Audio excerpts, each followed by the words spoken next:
Okay. Let's go back on the record first. So we're back on the record, Judge? Yeah. Thank you, Your Honor. So, I'm going to play the first couple of minutes here, and then I'm going to ask you to describe to the court what you see or what you observe when you review your body worn cam, and then we'll go to the scene that involves the hospital. Okay? Yes, sir. Okay. So let me press play here.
So we're going to stop right here,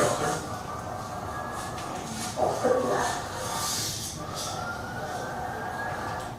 Now, in reviewing your body worn cam, were there, what did the scene look like here in the body worn cam for the minutes that followed that point in time?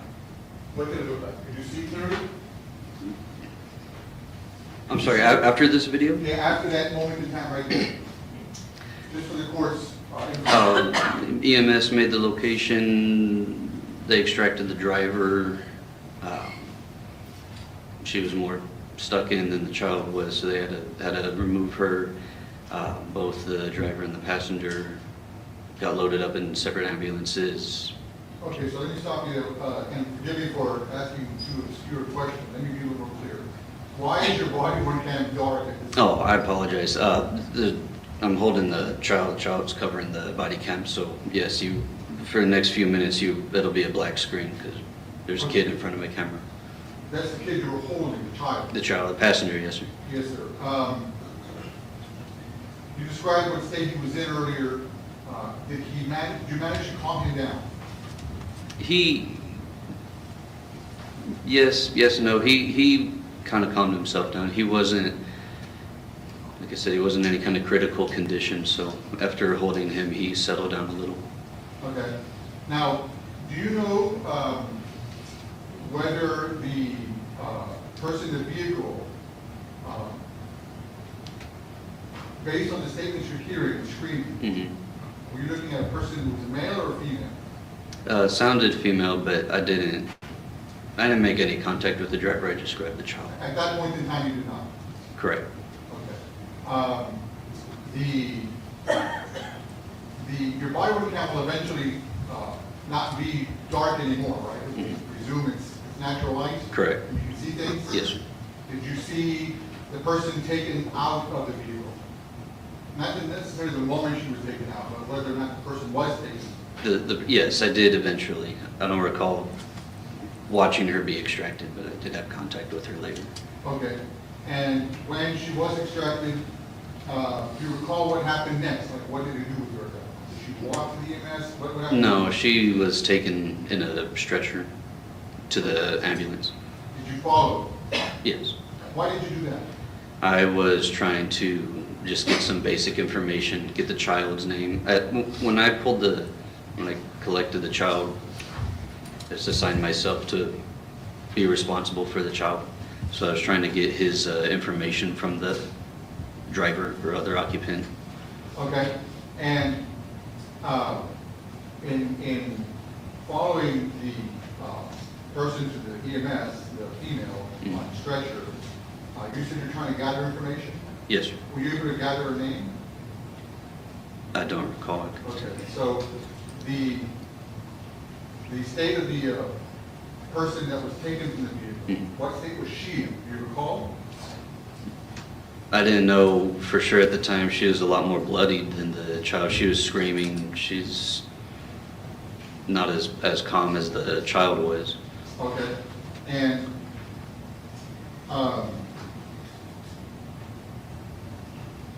what would you say to the court was your overall role in this particular matter? Responding to the scene, extracting the child, helping get the child out of the car, which you did, you carried the child, right? Yes, sir. And then following through with trying to gather more information, were you trying to conduct a particular type of investigation? Yes, sir. What was that? To determine the cause of the crash. Okay. Do you recall if there were anything, was there anything in the vehicle that you think that maybe a crime occurred? Inside the crashed vehicle, I don't recall. Okay. So I'm going to go ahead and skip forward here to your body cam to about 17 minutes. Now here, my politics here, officer, we are at 5 minutes and 51 seconds, so about 6 minutes into your body cam. And can you tell the court what time it is? 22:18, which is 10:18 p.m. Okay, 10:18 p.m.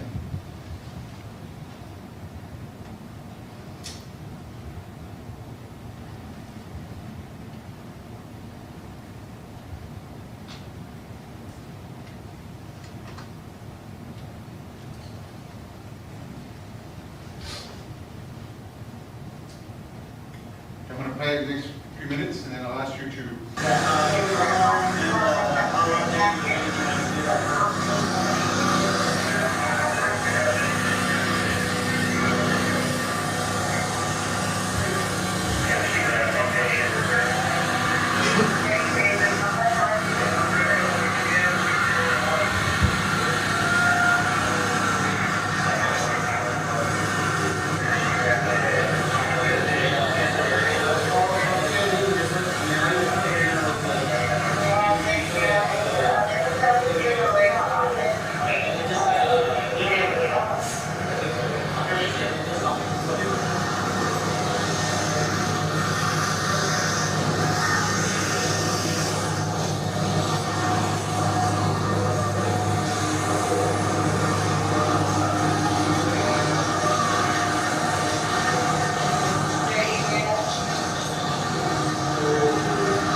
You were hitting anything? When I hit the curb? Because you're driving too fast? Yes. Okay.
did you eventually get a name of the person that was on the stretcher in the EMS vehicle off of Cassie with us?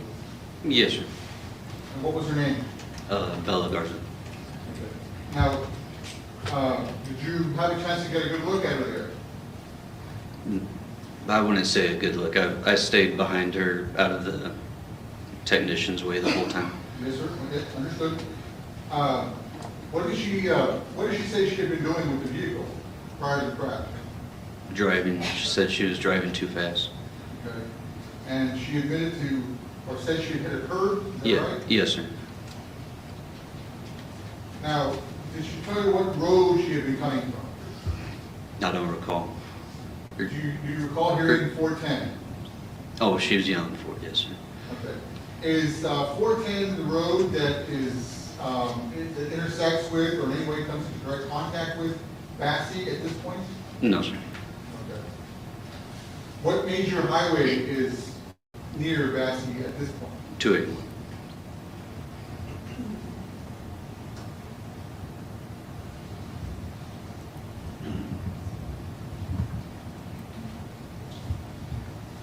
And what does she keep saying over and over again?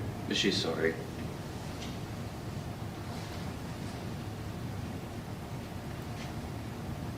Now, you said earlier, you testified that you went to the hospital. What was your primary purpose at the hospital? At that point, I was staying with her while a specialized DWI officer could come out and speak with her. Okay. So you're not a member of the DUI task force? No, sir. Okay. Did a person eventually come out? Yes, sir. Do you remember who that person was? Yeah. Who was it? Officer Mena? Manna? Yes, sir. Do you know his first name? Alexander? Alexander Manna? I believe so. Let's go to your second body cam.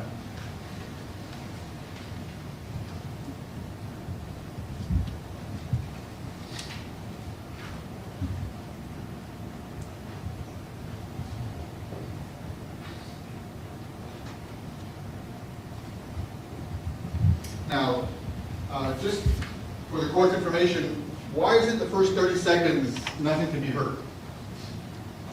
It's a buffer. When I activate my camera, the recording starts 30 seconds prior to me activating it, but the audio starts So immediately. that's no decision of your own. That's correct, yes.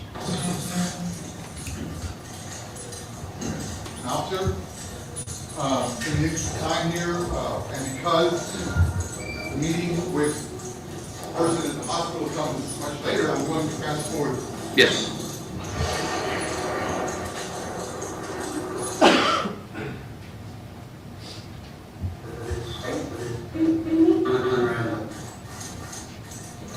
Sure. What's going on? So, before I press play here, what hospital again is this? University Hospital. At what time is it? 01:27 or 1:27 a.m. So this is now March 23rd, it's after midnight? Yes, So it's been about how many hours from the time that you were at the crash scene to this point in time? about 3. 3 hours? And when you approached this particular person here on the script, on the hospital bed, is it the same person that was in the EMS? Yes, sir. And you're absolutely certain of that? Yes, sir.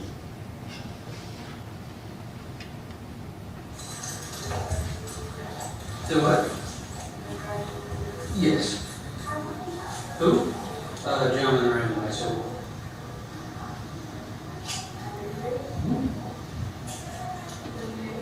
Sorry, I can't see. What do you mean? They said, what? Are you serious? Yeah. No.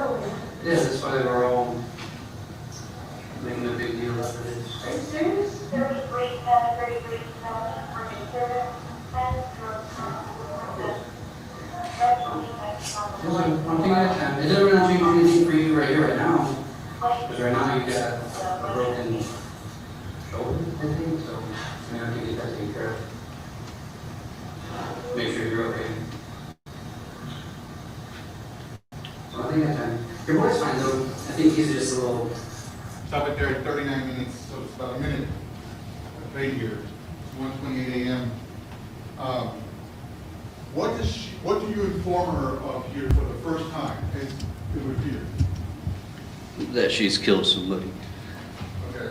Now, does she ever deny hitting anyone? No. Because, how would you describe her reaction? What did she say? She asked, "Are you serious?" Did you see any crying? No, sir. Any yelling? No, sir. Screaming? No, sir. Denial? No, sir. Is it fair to say it was pretty matter of fact? Yes, sir. Did you conduct any part of the DWI investigation yourself at any time? The actual DWI investigation? No, sir. So at this point in time, you approached her. Now, were you seeking to question her, or was she just seeking like an update? No, she called for me while I was out in the hallway. And never did deny, did she, that she had hit someone? No, sir.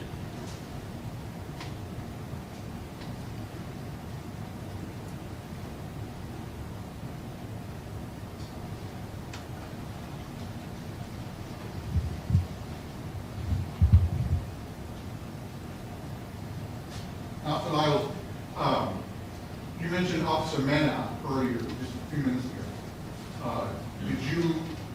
Can you tell the court just briefly what it is you did, or what was it you were trying to do with Officer Mena? Since he's the one conducting the investigation, what is your role at this point in time? Just to bring him up to speed on anything we've talked about prior to him showing up to the hospital. Okay. I have no further questions, Your Honor. I'm going to pass the word to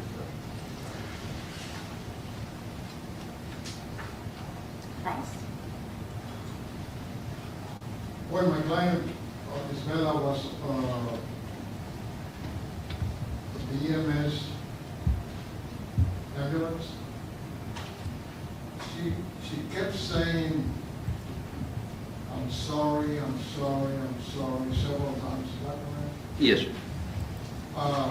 She was emotional at the time, is that right? Yes, sir.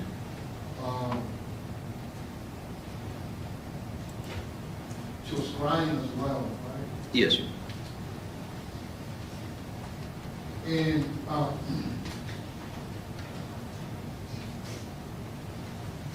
you're not an accident reconstruction expert, are you?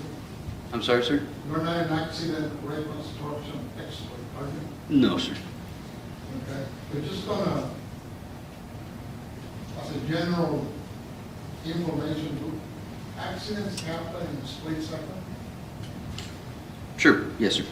And especially when the allegation is speed at night,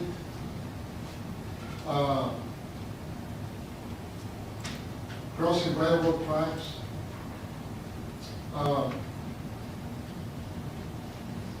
That, it's fair to say that could have happened in split seconds, is that right?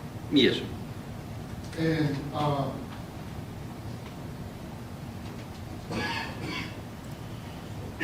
you were not fully inside the EMS ambulance at the time you were recording, is that right? You were recording like on behind, at the entrance of the ambulance? I was inside the ambulance, but I was in the front, out of the way of her being treated. Yes, sir. Yeah, towards the entrance, right? To the Yes, sir. entrance? Correct. Okay. And did you see whether or not she was bloody? I saw that she had some blood on her hand, but other than that, I couldn't see or couldn't recall. Did you handle her into carrying her into the garden? No, sir. Do you know if she walked on her own power to the gurney, or was she carried to the gurney by someone else? I couldn't recall, sir. I don't. But your recording shows her already on the gurney, on that field, is that right? Yes, sir. Seated on the gurney. Okay. Now, did you get information prior to arriving at the hospital, whether like a medical condition was? I don't recall. Did you check with any nurses or doctors at the hospital as to whether she had any broken bones or collapsed lungs or any other injuries? I don't recall. That's something that you will get checked? I would have checked, but I don't recall. I can't tell you strictly from memory what her injuries were. Well, I believe you said you informed her that she had a broken shoulder, is that right? Yes, sir, in the video, yes, sir. Where did you get that information? I would have gotten it from the medical staff at the hospital. Or at least they informed you as to that, is that right? Yes, sir. Did they inform us to any other contusions, I do not recall. perhaps any head injuries? I don't recall, sir. Did you prepare a report in this case? Yes, sir. Did you bring that report with you? No, sir, I don't have it. Did you review it this morning in preparation for this hearing? The report, no, sir.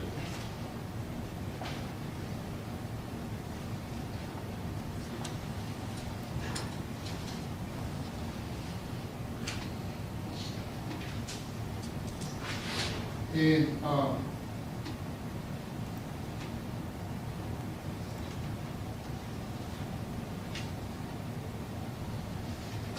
do you know as to whether or not when the accident happened, she was aware that she had hit anybody? I couldn't tell you what she was aware of. I'm sorry, at the moment of the At crash? the moment that the accident happened, when she was aware that she had hit someone? Based on my contact with her, all she could tell me was that she had struck a curb. She what? Based on my contact with her at the scene, all she could tell me was that she had struck a curb. Okay, so she, according to that, she was not even aware that she had hit anybody, any person? It appears that way. All right. And she was also emotional and crying while she was inside the vehicle, is that right? Yes, sir. Okay, and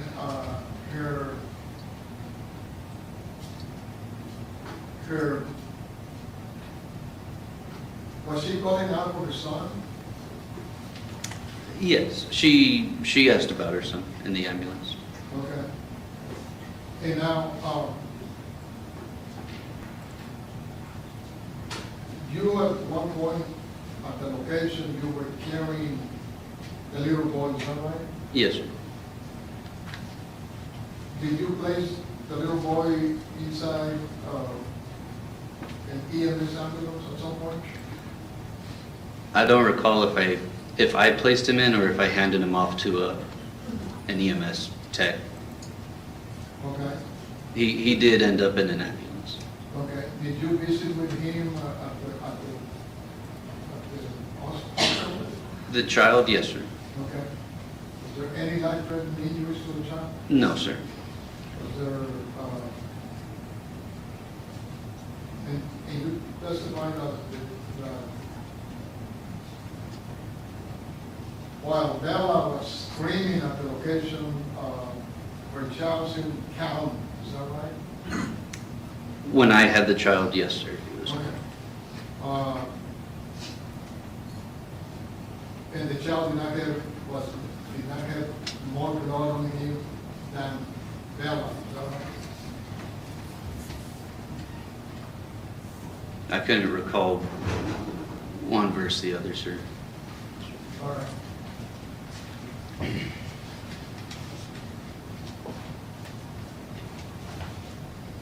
But at any rate, the child was not in a critical condition. To my knowledge, yes, that's correct. He was, or was not? Correct that he was not in a critical condition. And you do not know whether or not Ms. Garza suffered any head contusions at that point, right? Correct, I would not have known. Possible. Officer, let's see if we can clarify some things here for the court. So, while it is true, well, let me ask you this first. Have you ever responded to other crash scenes where people are burned on the side? Yes, sir. Many times? A few. Are children sometimes involved in those types of turnovers? Sometimes. Do they always survive?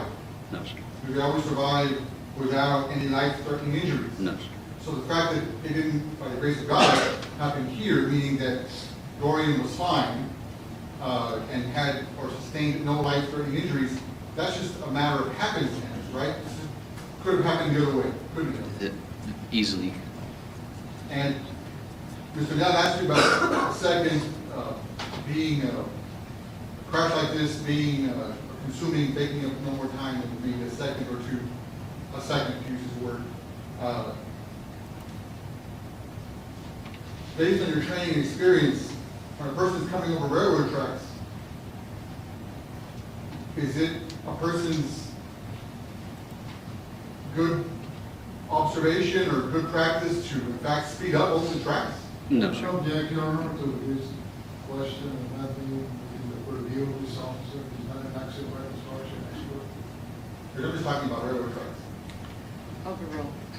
You can answer. Can you repeat, please? So, assuming there's no train time, Yes, sir. is a person supposed to speed up and over railroad tracks? No, sir.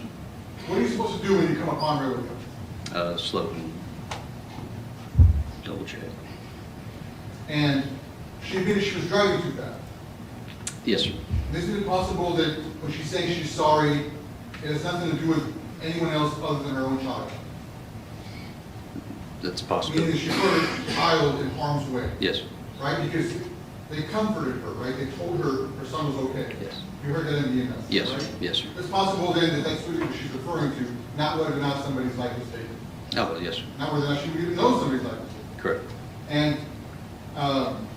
you were asked by Mr. Leal whether or not, she was aware whether she had hit the cyclist.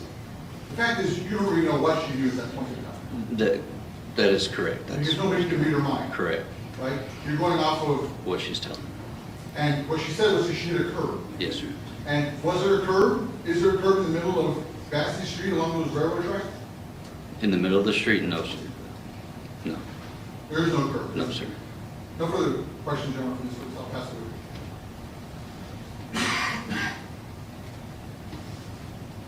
Mr. Lyles, Yes, sir. we are aware that you cannot read people's minds, is that right? Yes, sir. So when she's saying, "I'm sorry," do you know what she was thinking? No, sir.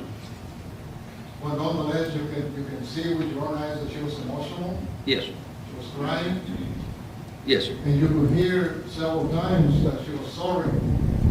Yes, sir. But you cannot ascertain what she meant by that, is that right? That is correct. Now, did you ascertain what the level of lighting was along the railroad tracks? It was dark outside. Was there any lights in the area where the railroad tracks were? I don't recall. Possible. I don't recall, sir. Right. Do you know whether or not there were signals involving the drivers as to the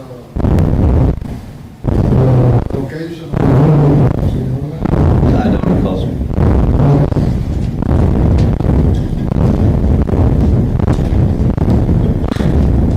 How long were you at the location of the incident? I'm not sure, sir, the exact amount of time. It was probably less than that. I would have left around the time that she was leaving in the ambulance to follow to the hospital. So you then there's the call. That would be fair. And then how long were you at the hospital? I couldn't tell you, I don't recall. When you came out of the hospital, was it lights out or It would still been nighttime, but I don't know what time I left the hospital.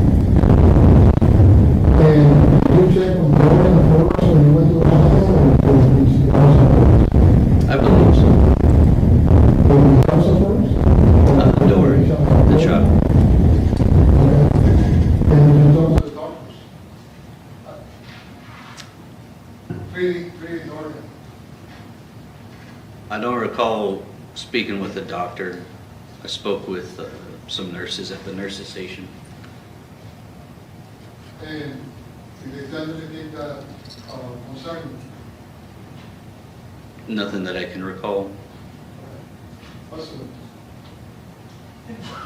Officer Lyles, you described it a while ago, how she came across to you. Those are just your observations at the hospital, is that right? Yeah, yes, sir. She wasn't crying, In the hospital, no, sir. wasn't yelling, No, sir. screaming? No, sir. Upon hearing the news, somebody had died, all she could say was, "Are you serious?" Is that right? Correct. Now, this is 3 hours removed from the crash scene, right? Yes, sir. A person, it's fair to say, has had time to reflect and think about what they've done? So you could say that. Yes, 3 sir. hours of time? Yes, sir. The crash itself, I mean, you've seen the vehicle inside, you were there, you pulled the door in out of the car. Would you describe that, just based on your own experience, as a pretty traumatic act? Somebody, you're driving your vehicle, I'm asking you hypothetically, if you're driving your vehicle and you flipped over that way, lost control of the vehicle and hit against a tree, would you be a little bit traumatized? Yes, sir. Would you be possibly crying? I know you're a man, Especially, but, well, with my child, yes, sir. okay. If your child was in the vehicle, would you be distraught? Yes, sir. Emotional? Yes, sir. So at the time that she was removed from the vehicle and put in the EMS, you were there for that, you recorded it. Yes, sir. That is when she's still undergoing a very traumatic experience, is that right? Correct. Some hours later now, she's here, and does she sound hysterical? No, sir. In the hospital, no, sir. Yeah. Anything comparable, based No, on what you've seen here, no, sir. between the two scenes, 3 hours removed? No, sir. No further questions on that.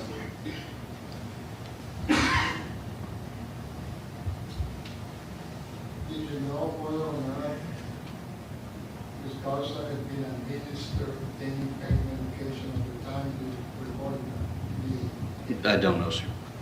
Did you talk to any doctors about what drugs had been administered to Ms. Garza at that particular time before you got there? I don't recall, sir. So is it possible that Ms. Garza was under sedation at the time you were recording that video? It's a possibility. How close did you get to her? About this far away, probably about 5 and 10 feet from her bed. How long does your video show us on the length? That video show? How do you mean, sir? How many hours is that video? Oh, how many hours is this? I couldn't tell you, sir. I'm not sure. Or can you read it off I can tell you the date and time of this still right here as being 1:28 in the morning, March 23rd. and I can read it from here, the length of the video is 1 hour. Oh, I'm sorry, sir. Yes, I was looking at the video. Yes, sir. This cut of this video is 1 hour and 27 minutes. Now, what's the time that it stopped there at that time? The time that is stopped in this still is 39 minutes and 8 seconds. So there's approximately an hour left remaining on that portion of the video. On this cut, yes, sir.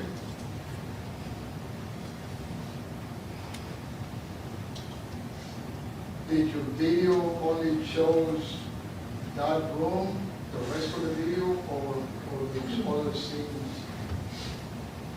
There, outside that room? I would primarily be waiting outside the room in the hallway, in the vicinity of this room, but not inside the room with her. Okay. How long did you stay there in that video, inside that room? I'm not sure. Is that personal? Yes. I'm using the mouse, okay.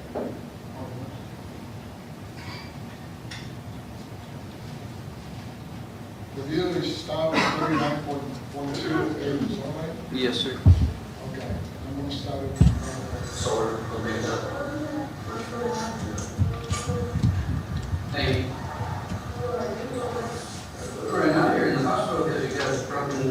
hand and the wrist and the shoulder, we gotta get that built up. No, Hmm? no. No, we're at the hospital now. Stop it at San good. 3932.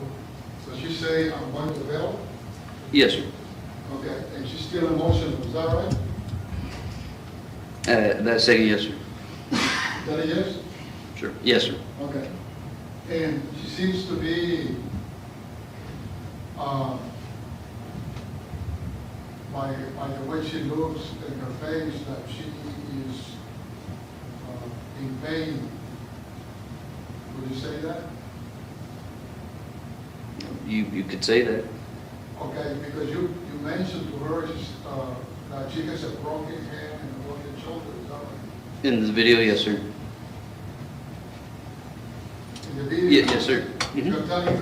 Yes, sir. Okay. Are those injuries painful?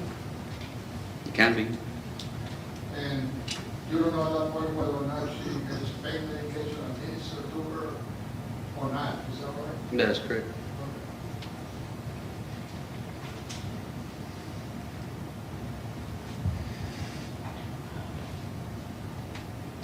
Okay.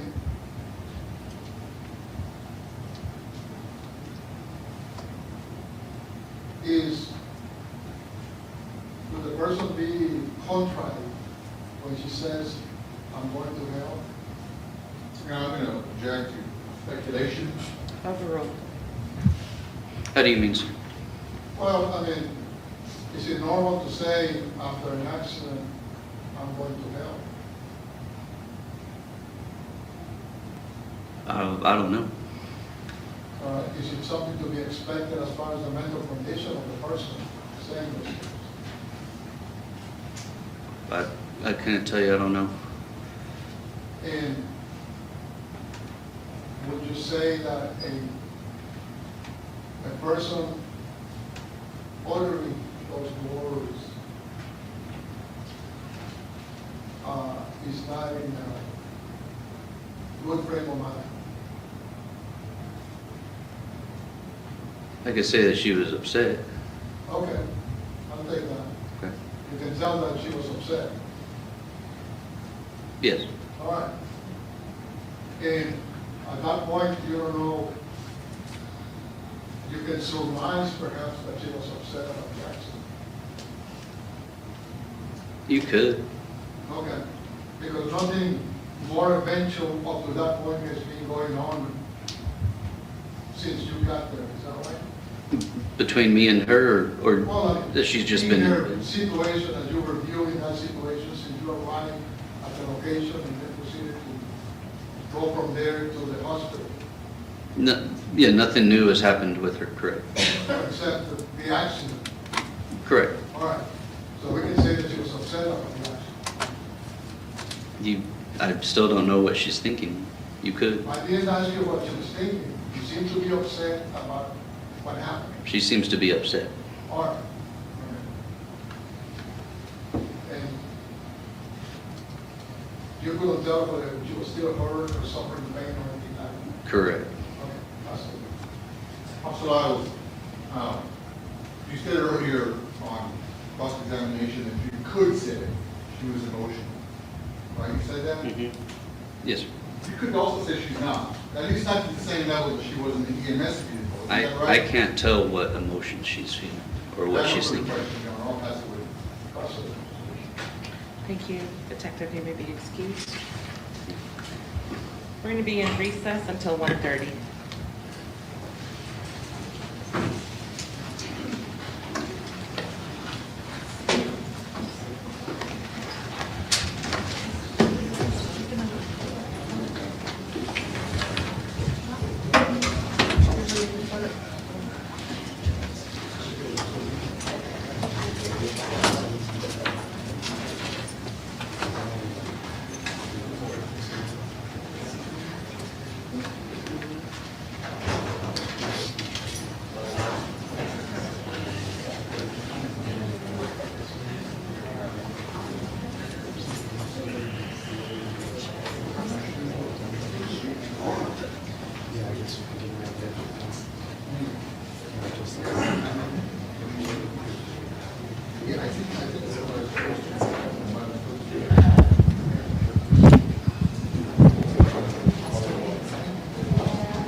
SAPD. Are you a police officer in the state of Texas? Yes, I am. How long have you been? 15 years. How many of those 15 years have you spent with the SAPD? Correct. 17 years, 15 with SAPD. Understood. What did you do the other 2 years? UTSA. Okay. So with the SAPD, what roles have you had? Patrol officer, uniform detective investigator, investigator with traffic investigation, and currently sergeant. All right. And how much of that time have you spent working traffic investigation? 5 years. Over the course of those 5 years, approximately, how many serious motor vehicle collisions have you worked?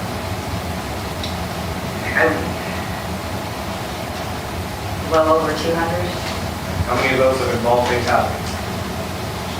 maybe about 85%. Are you an expert in the field of crash reconstruction? Yes. What sort of training and experience do you have to make you an expert in that field?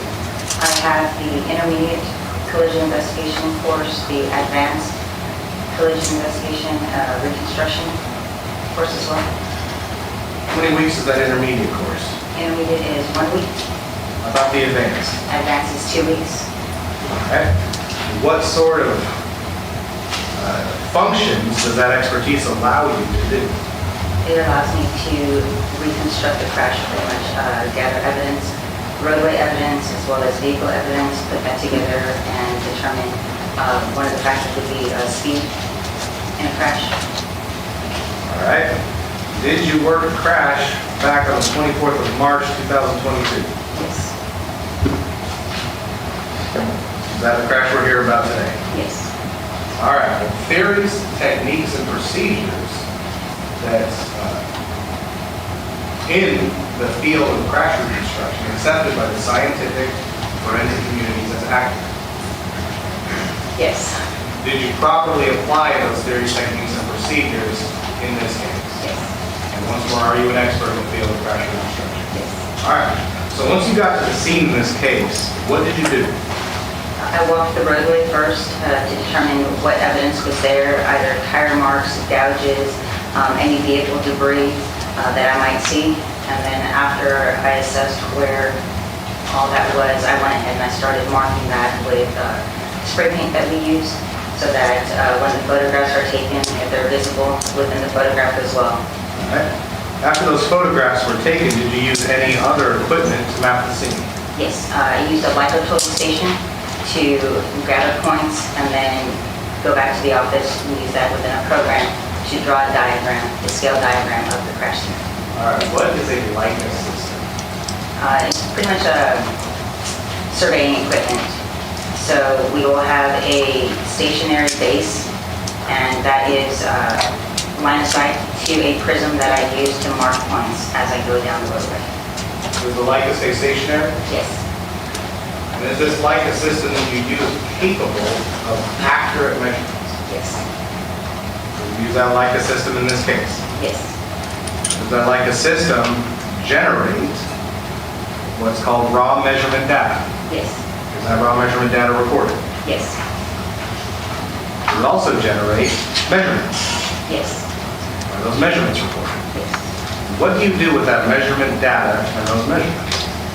Those are plugged into the software that we use, SAPD uses, Trimble, and I will extract that and then plot the points, kind of connect the dots, if you will, for the same point, the same marking that I used. Okay. And that Trimble system, does it generate an accurate diagram? Yes.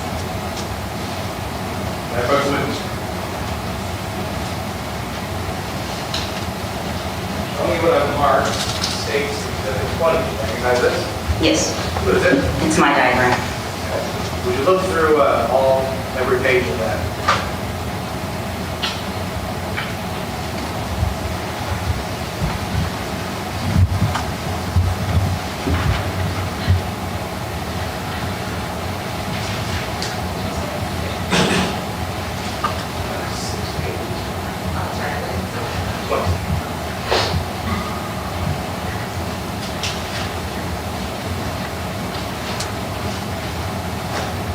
What are the first few pages?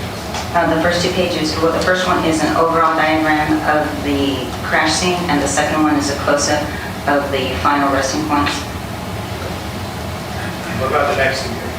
That is the raw data that comes from the handheld station from the Leica. Okay, so is that generated by the system you have there on the tripod? Yes. How about the final two pages? The measurement log is the coordinates for the actual point that I am plotting. State officer, state exhibit 1.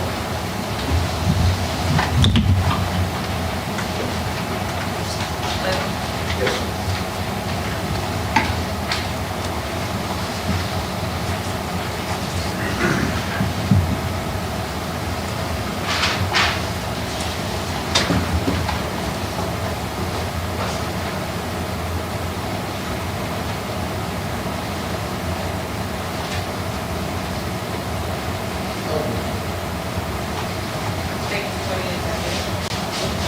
Yeah, Bob. Yes. Do you have a statement 7 marked? We do not, Your Honor. Okay. Just making sure.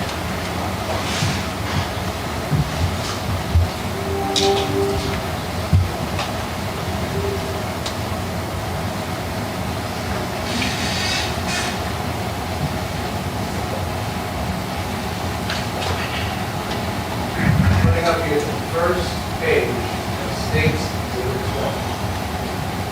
The points are marked. What road did this crash happen? That's your road. Based on the points you took, the diagram you were able to generate, what happened with this crash?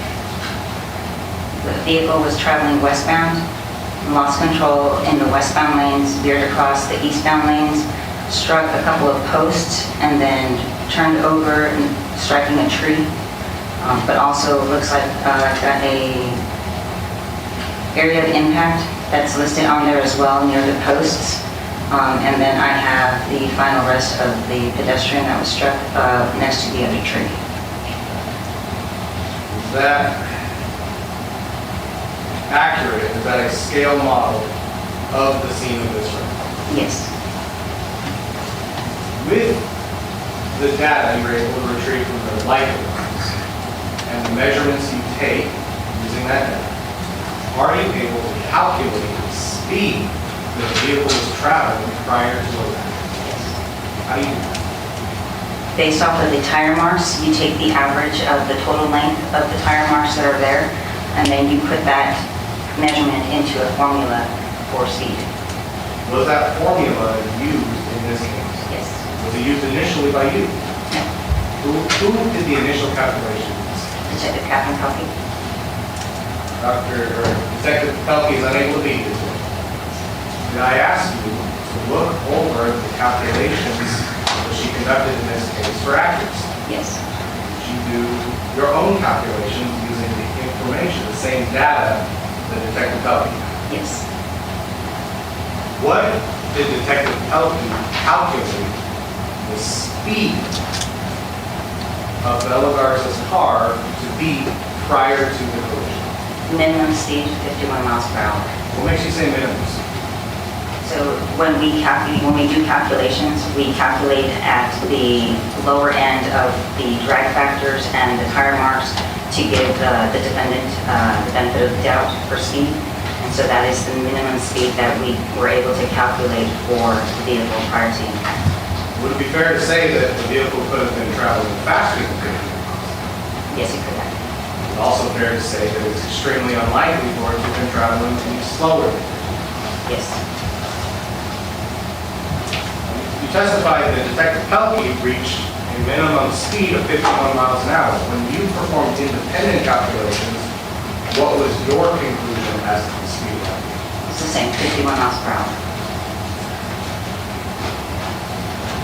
Was Ms. Garza's car equipped with what's called a black box? Yes. And did Detective Pelkey retrieve that black box? Yes, you did. Did she extract the data from that? Yes. Have you reviewed that data? Yes. Is that data able to give any meaningful data related to this crime? No, it was not. There were data limitations, and for the year of that vehicle, there was very little that was actually recorded for that event.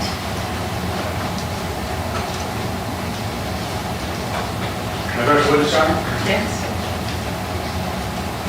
Talk about something else. Tell me what I marked as State Exhibit 21. Can you tell the court what this document is?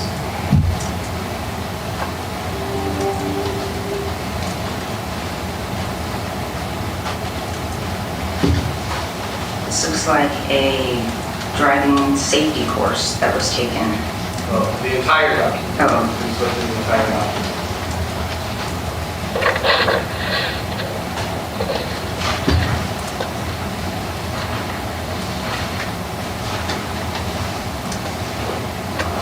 This looks like a driving history.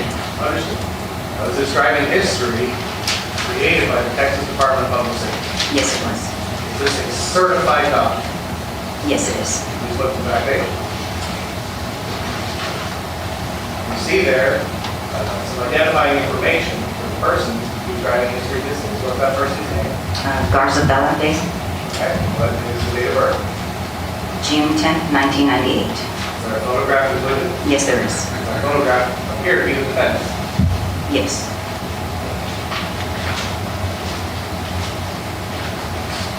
State Office State Exhibit 21.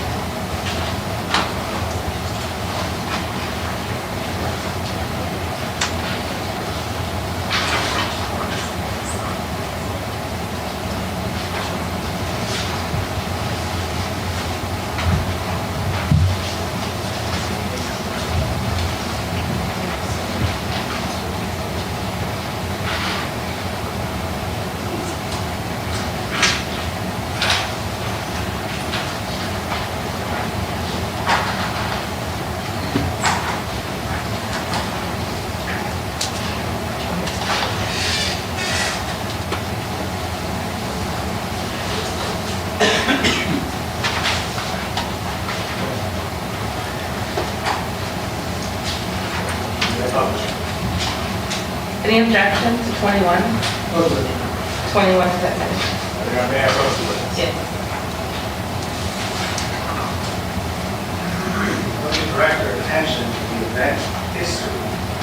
Ms. Bella Garza, what is the first event listed in that event history?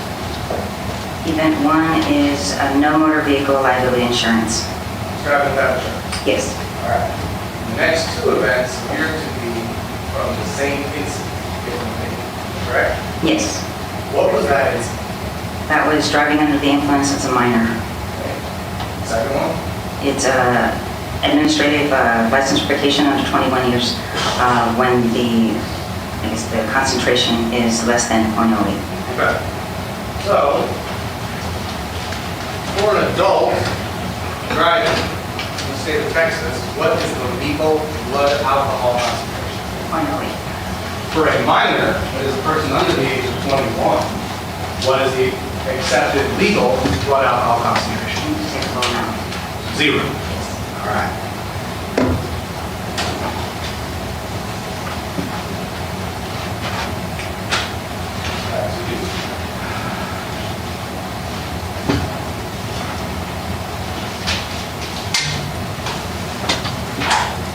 Finally, what year was this defendant caught driving with the influence of alcohol as a minor?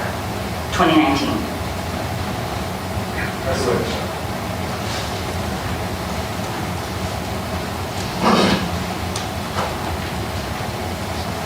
I understand that there was a report produced, the one that was submitted, marking June 28, 2022, is that correct? I'm sorry, can we repeat that? Was that, what was the date of that report that you were, was it produced or?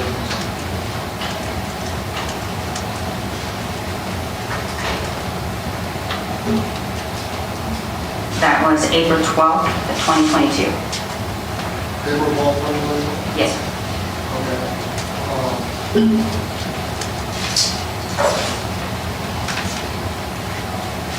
Did you do a supplemental review report on June 28th? Yes, I'm sorry, I had a hard time hearing you.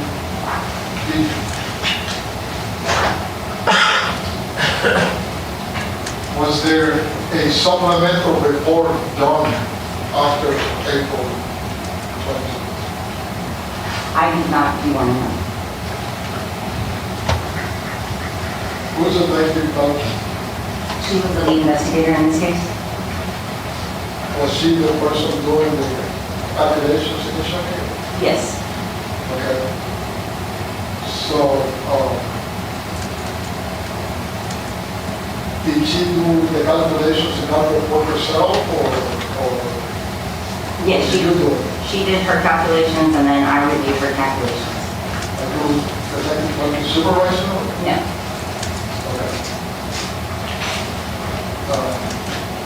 Do you know if Detective Balke went to the scene and performed the measurements in order to do the calculations? No, I did the measurements with the Leica, and then she used the data from the Leica to calculate the measurements that she needed. When did you initially do the calculations on the scene? We didn't do the calculations on the scene. We took the measurements at the scene. Okay, I'm sorry. When did you take the measurements of the scene? At night, when we responded to the crash scene, On March 22nd? in March, yes. At night? Yes. Did you go back the next day to the daylight hours? No, sir. Okay. Did you get enough light to review the skid marks across the three surfaces? They were visible across the surfaces, and that's what I marked, yes. Okay. And what if anything, what were the assumptions that you or Detective Balke made in order to perform those calculations? I'm sorry, what were the assumptions? that What you made? were the assumptions that you or Detective Balke made to perform those calculations? We use a formula that we learned in our reconstruction courses that help us determine the speed. Is that the S equals square root of 30 times F times K? That is a speed calculation, yes. Right. And that is done for each surface, is that correct? That is, Is that done for each surface? yes, sir. That the vehicle travel across? Yes. Okay. And, but did you use like a table of friction coefficients for each individual surface?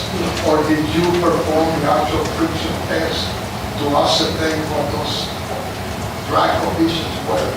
And the table, we use a published table that is what we use, was what we use in the calculations. So my question is, you assume that whatever factor was on the tables that you used pertained to the surface, such as asphalt on passing road at that time, is that correct? Yes, sir.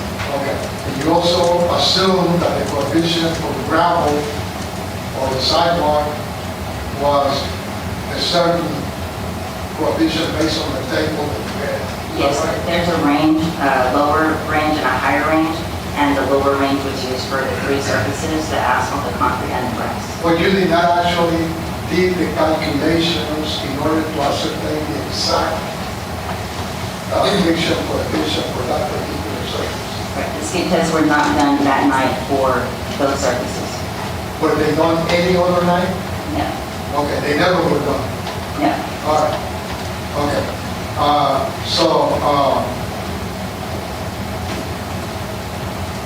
But they could have been made, they could have been done, right? Is that correct? So the asphalt could have been done, it would have been a little difficult to do it on the grass. We have to consider safety as well, plus the distance that we have there, if we're going to do it at the same scene, as well as the concrete for the sidewalk. Okay. But it involves pouring some sort of tool or object across the different surfaces for a given distance in order to generate that specific friction coefficient, is that right? We could use a drag sled or we could use a vehicle.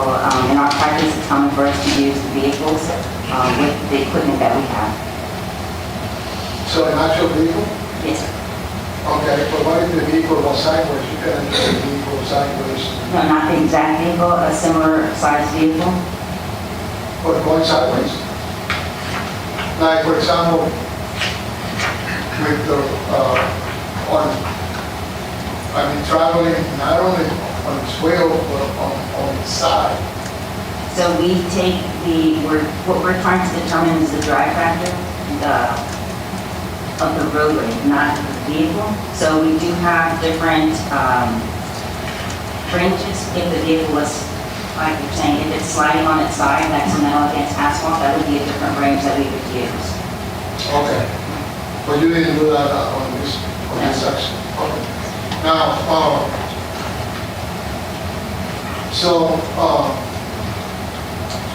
did you ascertain, as part of the calculation, what was the speed of the bicycle at the point of impact? No, sir. All right. Or what distance did it travel from the point of impact? Not from the calculations of the vehicles. So when we're looking at the crash, whatever impact the bicycle would have had on the vehicle would have been negligible just because of the sheer size and the weight difference. Okay, but so you did not calculate the distance the bicycle traveled at the point of impact of where it landed? No, sir. You don't know that distance, right? Right, I was determining the calculations for the vehicle. All right. In your diagram, does it show the point of impact? Yes, sir.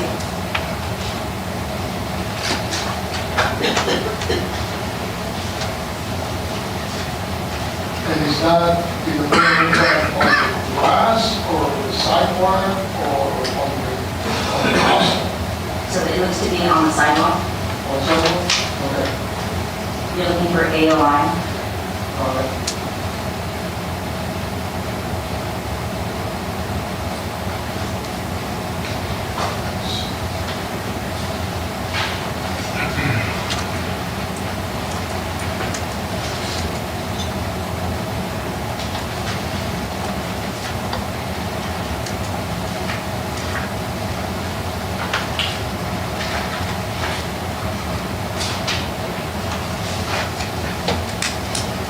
Did you ascertain what were the lighting conditions that day? Did I ascertain? Ascertain the lighting conditions that day? The roadway was lit with the street lights. The what? There were street lights, there were overhead street lights on that night. Okay. Do you know the term perception reaction time? Yes, sir. Okay, and is there kind of like a standard you use for most people? Yes. Like, what is that? 2 I'm sorry, 2 seconds for your reaction. the second reaction time? Okay. From the time that you perceive the object or the danger ahead of you.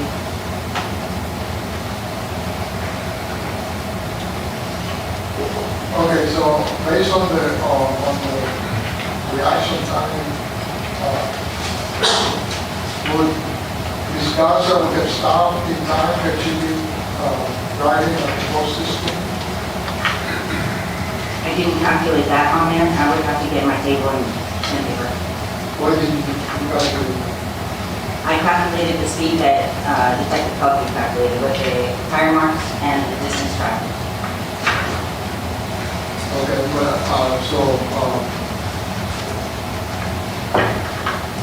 the question is, you did not calculate, achieve enough, time to stop? I did not. Now, what is your formula for stopping distance? Do you have one? We do have one. I don't know what it is right now. I would have to do my Does this sound good? Reaction distance plus braking distance is equal to stopping distance? I would have to review, I'm not sure what you're looking at. No, I mean, I'm asking you, you're the expert, right? In doing these calculations, is that correct? Yes, So as an expert, I'm asking you if the stopping distance is equal to reaction distance plus braking distance. it could possibly be. I haven't done this work since 2022. This is one of the last cases that I worked. What are you doing now? Deployment personnel, sworn deployment personnel, so I do transfers The weather personnel? Like for the department, The army? for the department, for SAP. SAP? Okay. Well, would you agree with me that there is a formula that can be applied to do that? Yes, there is a formula. Okay. But it wasn't done in this case? Correct. Okay. So you cannot say if, Ms. Garza here, and you know,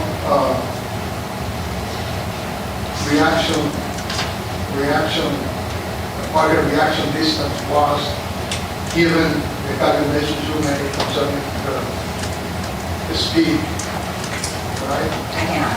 Okay.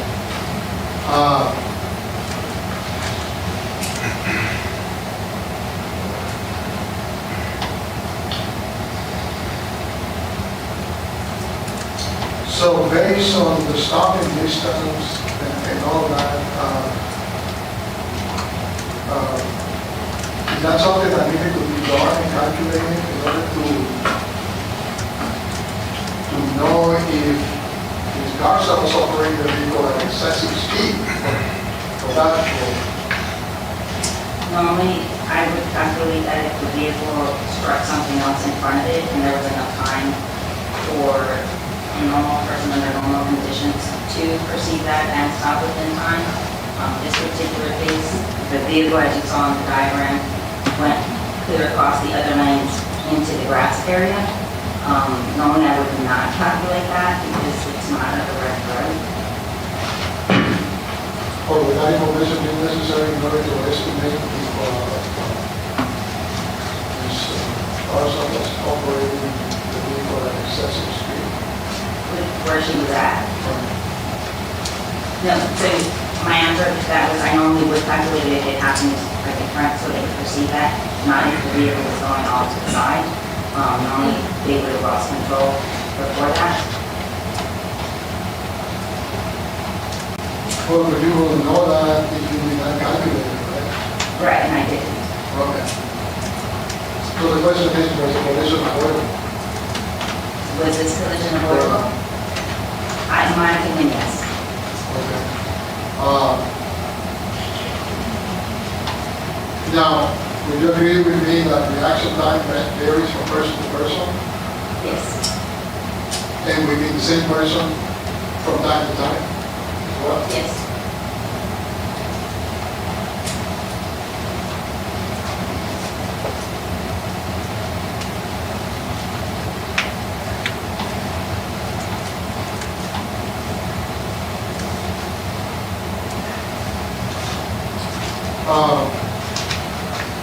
So if most people have a reaction time of 2 seconds, as your testimony was earlier, would a sober person can react in seconds to avoid the collision? If they have, it depends on the person, like you said, it varies from person to person. And also at the time of day, if they're tired, if they're more alert, if they work a long shift, if they're in a rush, if they're distracted, there's other variables. So even a sober person, given that the standard for most people is 2 seconds, a sober person could not have avoided the accident if she only had 1 second time frame to react. She couldn't avoid that accident. Well, it also depends on the speed. Well, yes. And like I said, the stopping distance and reaction distance was brake plus a formula. You know what the formula is? I can't recall at this time. Okay, 1.47 times the speed limit times the friction time plus the square of the distance traveled divided by 30. That's something that we can recommend. Some of you said yes. All right. Do you understand, based on your testimony, when were the brakes first applied? When were the brakes first applied? According to the document. After the railroad track, west of the railroad tracks.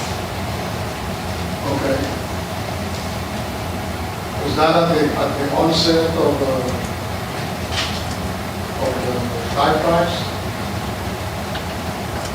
And so I will mark where I first see them, where they're first visibly notable, and that's where I mark them, and that's where they start. And we would box them in as the start of the tire marks. So I'm not sure what your question is Well, my regarding. question is, when were the brakes first applied?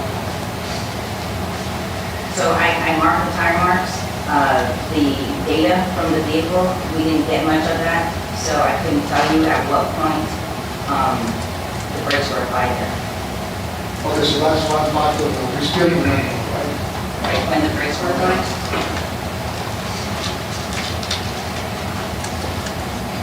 Because the tire marks is not a evidence of when the brakes were first applied, right? Correct. Okay.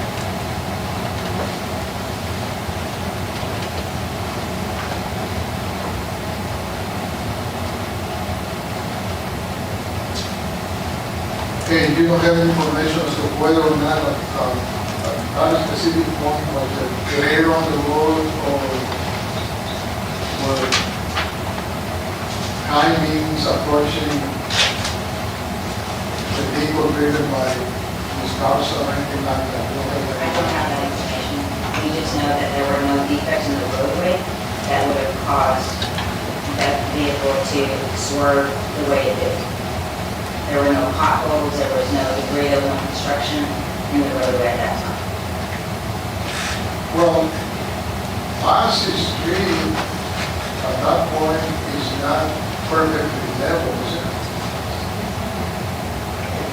Right where the traffic kind of dipped up, when you're coming from east to west, there's a slight grade coming up to the railroad tracks, and then it levels out and it dips back down as you get to the road. So it's kind of like a promontory on which the railroad tracks sit on top of it, right? Where the railroad tracks are? Right. Yes. Okay.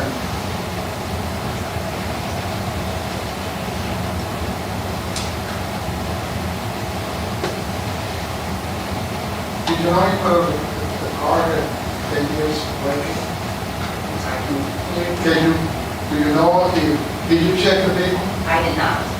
Okay. So you don't have any information as to whether the vehicle was equipped with ABS braking? I do not. Okay. The brakes locked? Not that I'm aware of. Did you check on that? No, I looked at the data and there was nothing on there to indicate that the brakes were locked.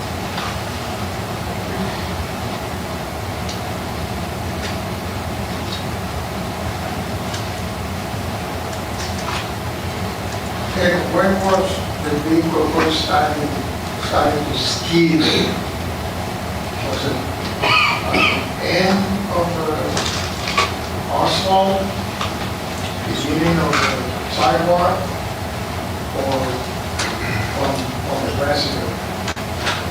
So I marked from the tire marks, those are the skid marks from where it starts, so it's in the asphalt. The asphalt? Yes.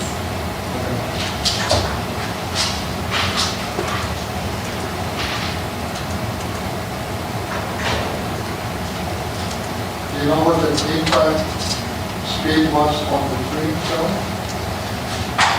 One more time, Tom? Do you know what the impact speed was on the tree? So we calculate a minimum speed to the impact.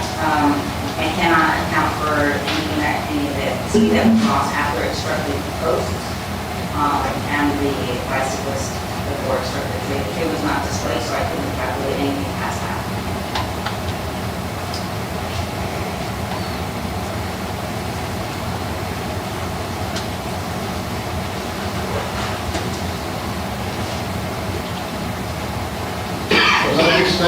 involvement, just kind of generate some data and measurements for the speed calculations, you know? Yes, sir.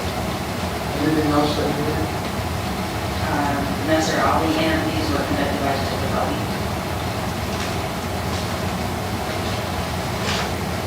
Were you at the location at the time of the incident? Yes, I responded to the scene with her.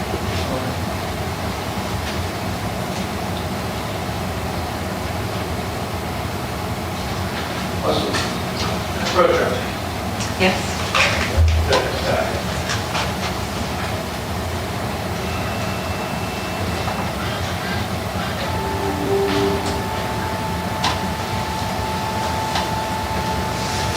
Hold up, State Exhibit 20. Yes, sir. State Exhibit 20. You can clearly see the vehicle leave its lane of travel, cut across 2 other lanes of travel, and leave the road. Yes, sir. Is that avoidable? That is avoidable. Okay. You avoid it every day, Yes, every time you drive. yes, Now, earlier, a witness told one of the officers on the scene that this vehicle caught air after it passed the railroad. Do you consider that a sign of excessive speed? yes. All right. You happen to know the speed limit of Massey Road at this point? I believe it's 30. 30 miles an hour. Remind us once again the minimum speed in the start of the traffic. 51 miles per hour. Yeah. Now, the final thing I want to talk about, where we all brought up perception and reaction. Tell me this, does a person's reaction time deteriorate when that person is under the influence of intoxicants? Yes, If, for example, that person had a blood alcohol of 0.152, would that reduce their reaction? yes, it would. Were you aware that that was Ms. Garza's blood alcohol level at the time of this crash? Were you aware also that she had alprazolam in her system?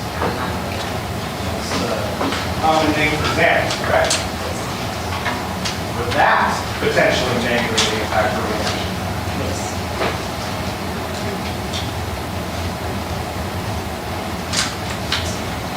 Any further questions? Thank you, Detective. Clear next witness. Ms. Garza, you take the solid WXP. Yes. State calls Emily Leon. Emily. Leon.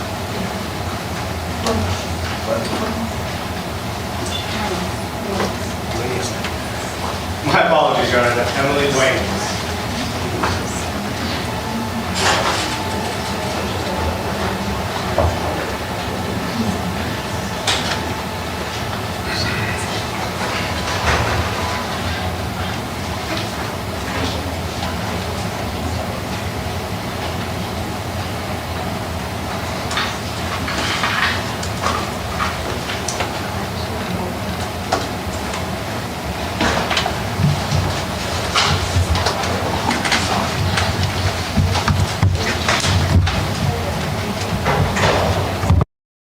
Pictures of her and friends hanging out. Yes.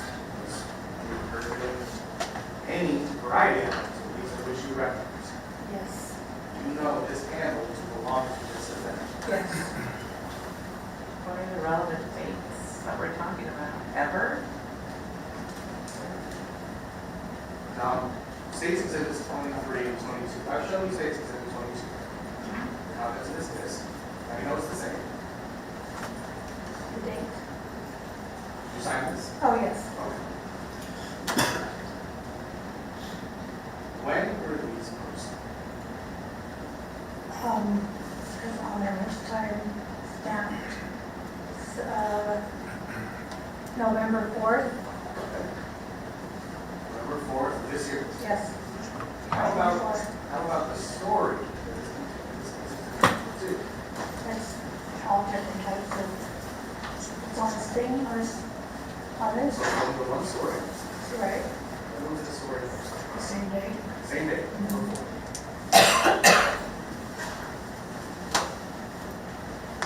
Robert States Exhibits 22 and 23.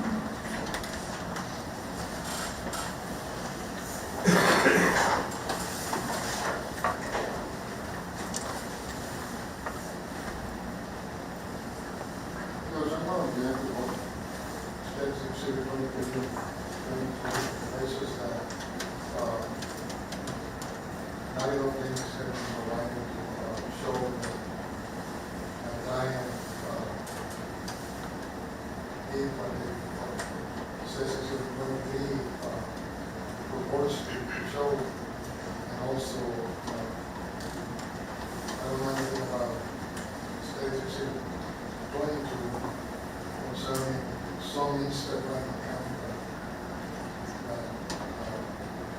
even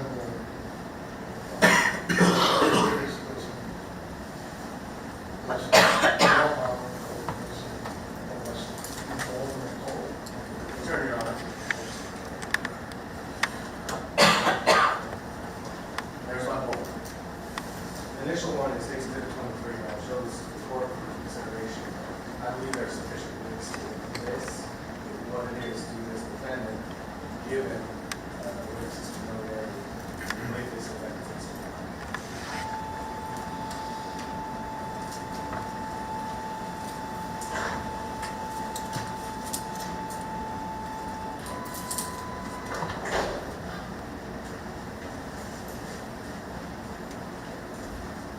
Is that a Instagram profile? It is. Is that a public profile?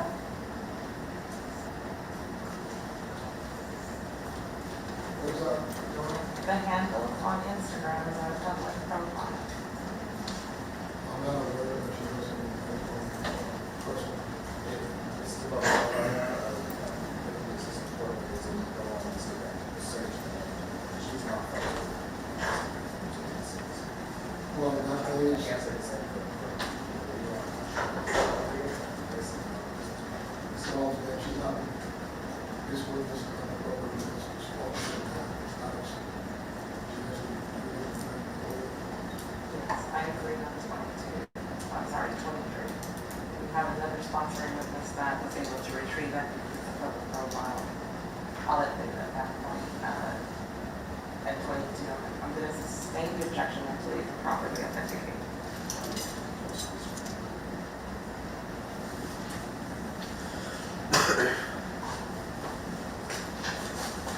All right. Talk about your son. How many children did you have? And what are their names? Haley, Emilion, Jacob, Was Emilion the middle child? When was he born? 11/13/03. And what was he like? He was a very gentle, caring, loving, giving young man. Never got in trouble, didn't even have, never been arrested, anything. He was going to school and even earning college credits while he was going to high school. Okay. And he graduated high school by March of 2022? He was supposed to, but he passed before then, he was ill before then. And so I had to go to his graduation, and see a picture of him up there. No child. When was his graduation going to be? That, I can't remember what day it was supposed to be. That spring? That spring, yes. And they had the whole ceremony, I just was unable to sit through the whole thing because I felt like I was taking away from other people's celebrations because I couldn't stop crying. Was Emilion working? Yes, it was. Where was he working? He had chains. What did he do at BF James? He was a busboy. His older sister got him a job because she was working as a line cook in the back, so they were able to work together. What did Emilion want to do after he graduated high school? He wanted to either be in the SWAT or an officer of some sort. He did ROTC, and he took a class or two for the academy. And that's what he wanted to do when he got out of school. Police Academy? So, Okay. When did you find out your son had been killed? I want to say 2 hours after he didn't show up from work. Was he living with you at the time? No, he wasn't living with me. I was out of town, waiting for him to graduate, going back and forth between here and Midland, Who was he living with? his girlfriend. Who told you that he'd been killed? She called and said that he hadn't shown up yet, and that was not like him at all. He'd never been even 15 minutes late. So I knew something was wrong. But because they couldn't identify him by looking at him, I had to drive all the way down here from Midland, not knowing for sure if it was my boy or not. And he refused to tell me. All we could do was call the hospital. And I just pray that it wasn't him. Because by the time we had friends go look at the scene, he was picked up already, but when I finally did get here, he was so badly broken that I had to do DNA to prove that it wasn't my son. Who eventually confirmed it for you and contacted you to do that DNA?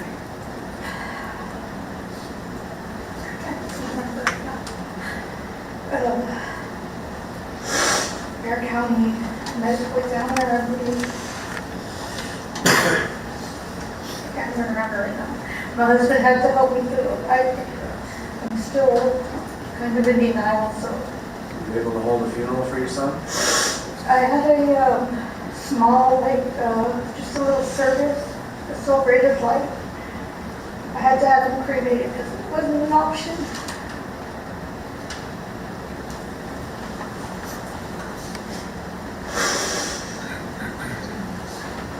How was the loss of Amelia affected over these last 2 years? Enormously, have epilepsy, and I've had to increase my medicine because I've had more seizures since it's happened. It's a battle every day for me to get out of bed. Sometimes I just don't want to even breathe anymore because sometimes it feels like it's easier just to go with him. But I fight every day to get up. I have 2 other kids I gotta worry about. How has the loss of their brother affected them? His 10-year-old brother, he's 10 now. Very angry, doesn't understand why this has happened, and there's no explanation that anybody can give him that he's willing to understand or accept. He's mad, he's in trouble in school a lot. He's got serious anger issues. I've taken him to counseling for it now. My daughter is 25. He didn't get to see her baby firstborn. I mean, he has missed so much. Everybody is still in shock. It doesn't even feel like it's real, especially because nobody got to see him physically to say goodbye. You've been here in this courtroom for every setting in this case. That's for 2 years. Why has it been important to you to be here every setting? Because I want the court, everybody to know that he mattered. He mattered, his life mattered, and I want everybody to know it, and I'll be here every day. I'll be at every probation hearing. I'll make sure that I'm at everything. I'll live in Midland. We drive over 5.5 hours just to come to court, just to go back, because my husband had work the other day. It doesn't matter, snow, sleet, it doesn't matter. I will be here because I want to prove that he was loved and he mattered, and she took it away from us. Is there anything else that you want this court to know before she sentences you? I want the court to know that she was very remorseless, to laugh and to joke and to giggle, and then to post it as well. On top of that, to taunt my family. That's evil. That is pure freaking evil. She doesn't deserve to be out at all. She doesn't even know, she's not even comprehending what she's done. She's in denial of herself. That's the way it is. Thank you, Ms. Whitehouse, you may step down. Call your next witness.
State House Serena Chavez.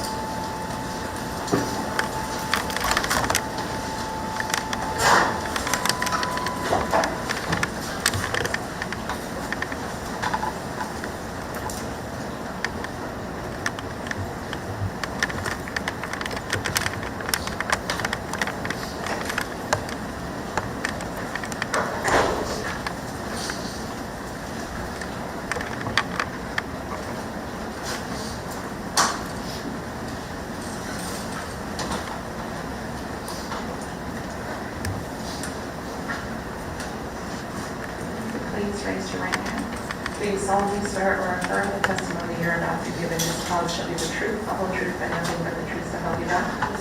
You may proceed.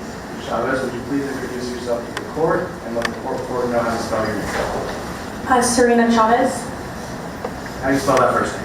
Serena, Chavez like normal? Schavez. Okay.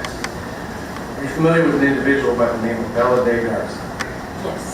See her in court today? Yes, sir. Are you familiar with her presence on social media sites? Yes, sir. Familiar with her Instagram? Yes, sir. How did you become familiar with her Instagram? On Instagram, you can see like the explore page and like people you may know. I was just looking at stories, and then one day she messaged me and followed me on Instagram. She messaged you. Yes, sir. When did that? I believe it was May 16th. What year? Just past. This one? Yes. So 2024? Yes, sir. So do you know for a fact that a certain profile belongs to this event? Yes, sir. Rush witness. Yes. Show you two items. If that mark states exhibit, that's very good. Recognize that? Yes, sir. You posted that? Bella did. How do you know? her Instagram, and then she's posting other stories that she's actively posting. Okay. Now, when Bella posts a story, who is able to see?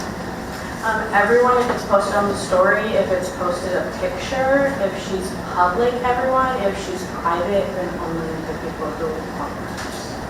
Photograph that states exhibits 1 to 3. That post. Do you know if that was public or private? That one was public. That is on her story. Okay.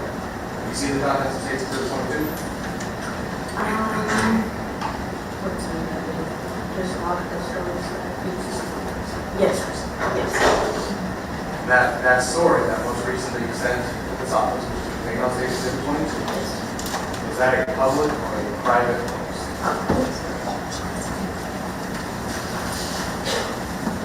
Read off for states exhibit 22 and 23. I take this witness on what here. Yes, sir. Man, how long have you been on Instagram? Since I turned 13, And how old are you now? I am 22.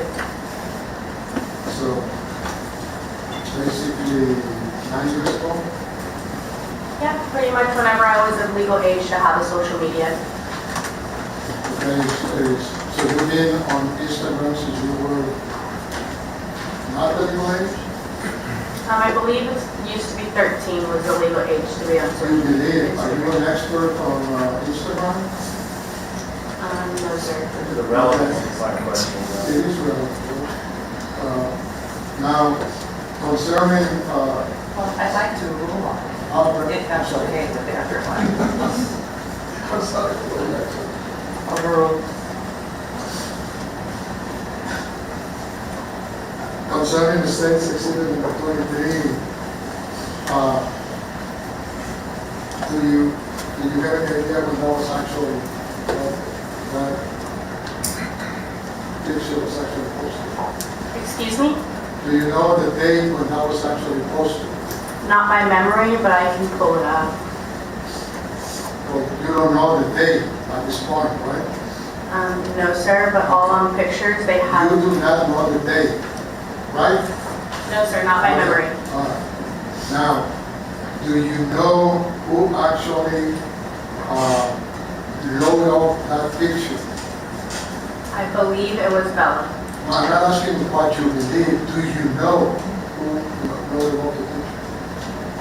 No, sir, Okay. not like that. All right. Now,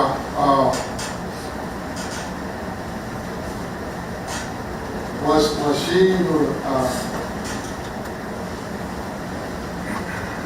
did Ms. Garza or someone named Garza, did she be friends with you? We were never friends. She followed me on social media. She what? She followed me on social media. Did you follow her? I followed her back after she followed me, yes, sir. That's how social media works. When did that happen?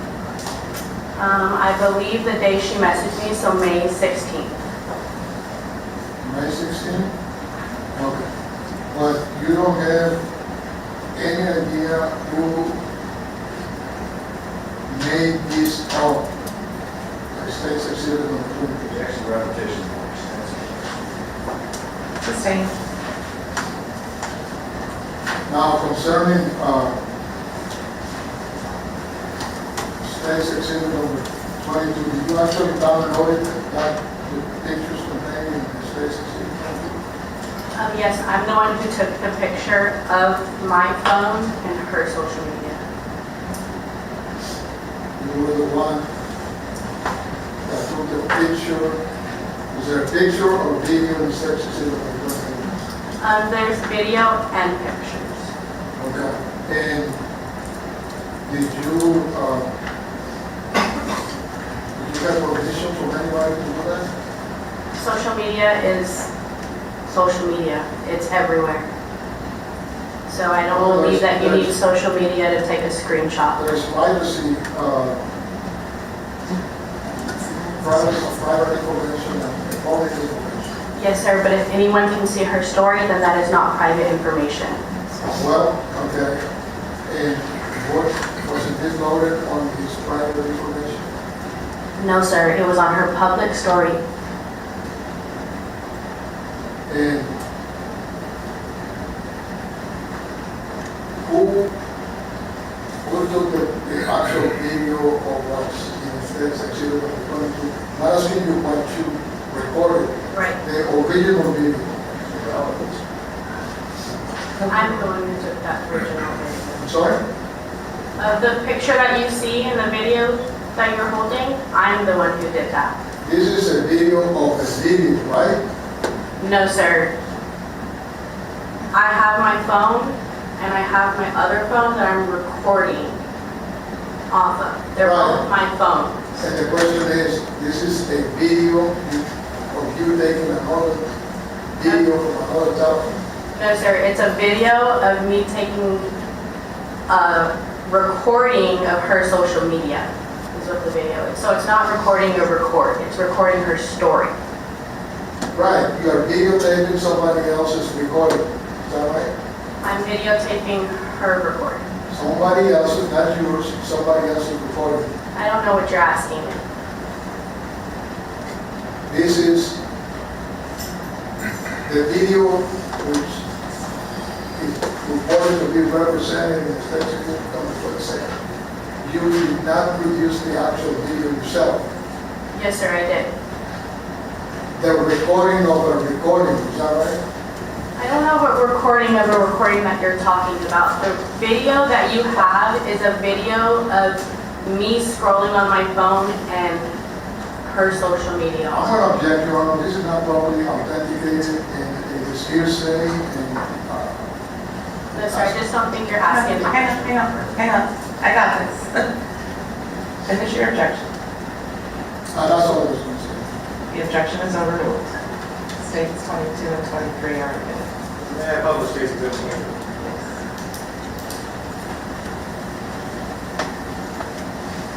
Alright, now States Exhibit 23. Try to stand in this, alright? Yes, sir. Alright, whose name appears right there at the top of the story? Bella Dae. Appears to be court document? Yes, sir. Appears to be court document of this court. Yes, sir. What Ms. Garza say about her setting in this court? She said going to prison next month, see y'all never. Alright. From 6 to 22. Okay.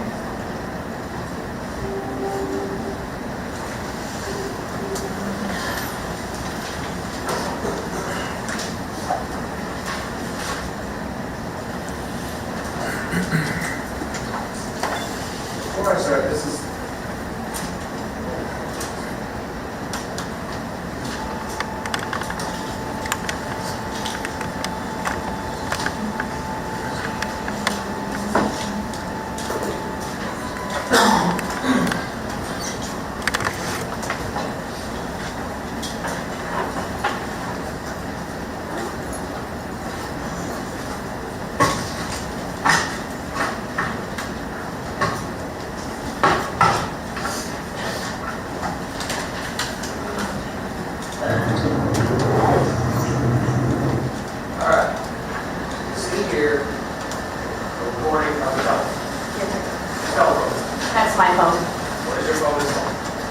Bella Dae's Instagram story. When did you make this approximately? For this specific one, I believe.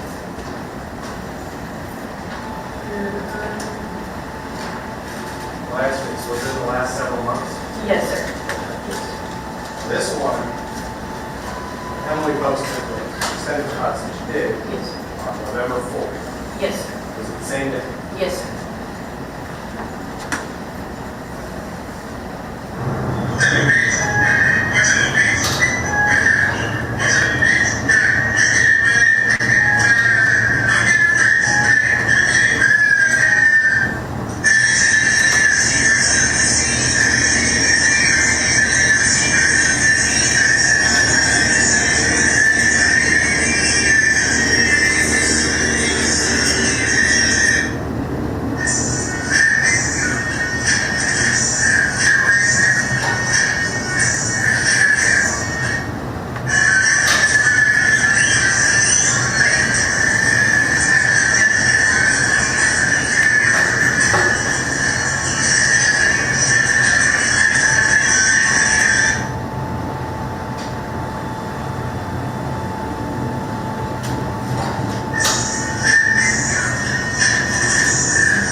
Stop it right here.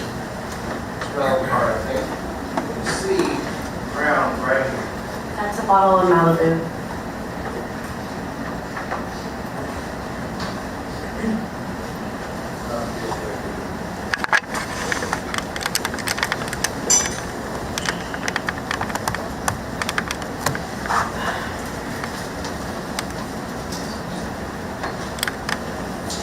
Other question?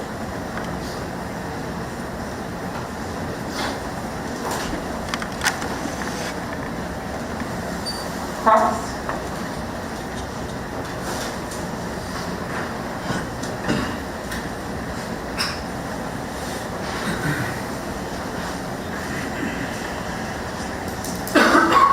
No motion. Say, I think you meant, you missed it. All right, say yes. Defense, do you wish to make an opening statement? Your Honor, I will make Ms. Garza, we're going to present evidence that Ms. Garza has a very supportive family. There's no, beyond the minor, use of alcohol by minors, there's never been a trouble.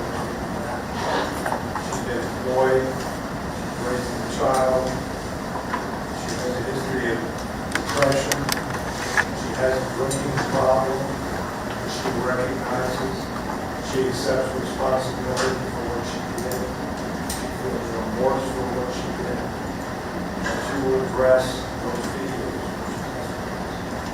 And I ask the court to grant her probation so that she can move forward with her life. And she recognizes what she did.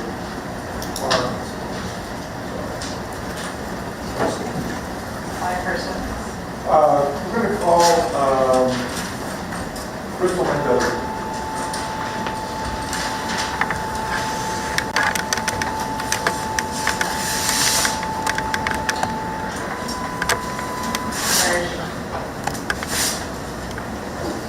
Crystal Mendoza.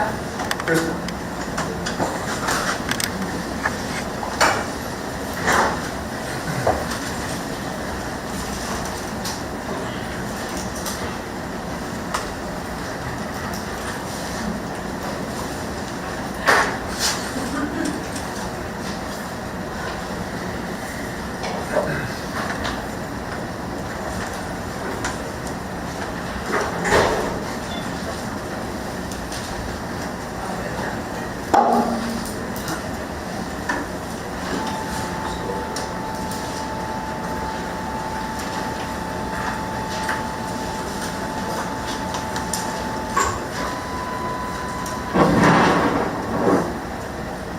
The witnesses and swearing to proceed. Thank you.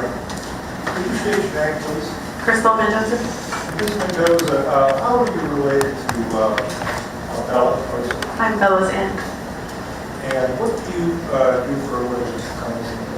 I'm a nurse. I'm a nurse practitioner, but I'm currently working as a nurse. And how long have you known Bella? All her life. And she's, how old is she now? Let's see. 26? She is, my daughter's 25, 26. And you've known her throughout her entire life? Yes. Now, you understand why we're here today? I do. There was an accident, a young man was killed, and Bella was intoxicated, correct? Yes. You know that? That is what it, yes, that's what I've heard, yes. And so, we're here to determine her punishment. Knowing that, let me ask you, I want to start by talking about Bella before the accident. If I were to ask you in say one word, how would you characterize Bella's personality before the accident? A lot of words come to mind, but she's always been caring and respectful. And do you have children? I do. 3 children. 3 children. And has Bella been part of your children's family as well? Yes, I have a daughter that's 1 year younger, and so they grew up together. And then I have 2 other kiddos, and Bella's, goes to their performances, and she's very involved and supportive of my kids and my family. And how often do you see Bella normally before the accident? It varies, but maybe once every 2 months, or if there's more occasions, like during the holidays, more frequently. And would you hear things about Bella, what she was doing from what you think? No, I mean, I wouldn't hear anything. I would talk to Bella every time we interacted. It was positive. We would talk about what she had plans to do. What did she tell you about her plans? She's always wanted to be a nurse. You know if she was doing anything to try to make that happen? We would talk, and she had always wanted to finish her schooling, and so we would talk about setting a date, and what she And said did she you was ever working on. see her with her child Dory? Oh, yes. How would you characterize her relationship with Dory? She's very caring, so I'm a pediatric ICU nurse, and I do family practice, but if we went out to eat, she's very caring. He's always well dressed. She makes sure he's fed and well taken care of. Did you know whether or not Bella had any problems with depression before the accident? Was she having issues? There was definitely, before you said, or after? I'm sorry. Before. Before. I personally did not see any signs before the accident. And no one mentioned anything about that to you? I didn't hear anything. Now, how did you hear about the accident? My mother told me. And what was your reaction? I was shocked and disbelief. Is it something that seemed out of character for Bella as far as her being involved in such an accident? I did not expect something like that to happen. And did you see Bella after the accident? I didn't see her right after. I did talk to her family, and she didn't want to talk at that time. I think I respected her space. I think she was very upset by everything, and so I did not talk to her right after. Have you talked to her about it since? Yeah, yes. And what did she tell you about her reaction to the accident? She's so she went through a few stages. I feel like initially she was, very sad, and she didn't want to talk about things. But then she started going to school. She started looking back up. I think she started going to church, more interactive with the family. And so she was more positive and thinking about schooling, and she did, and she finished, and she was excited to tell me about that and all the changes she has made recently. Are you aware one way or the other whether she was drinking after the accident? She was not drinking. I know we had discussed that she was on the right track, and she was doing really good, so I know she was not initially. Right. Now, you understand that the judge is going to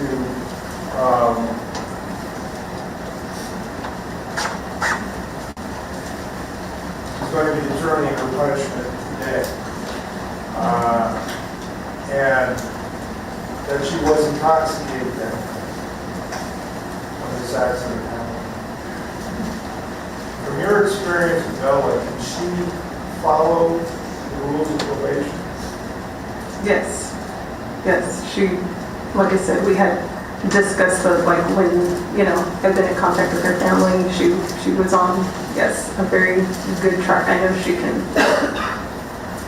do it, yeah, Is that based on your past experience with it? yes. Has she ever done anything like this before? No, not that I.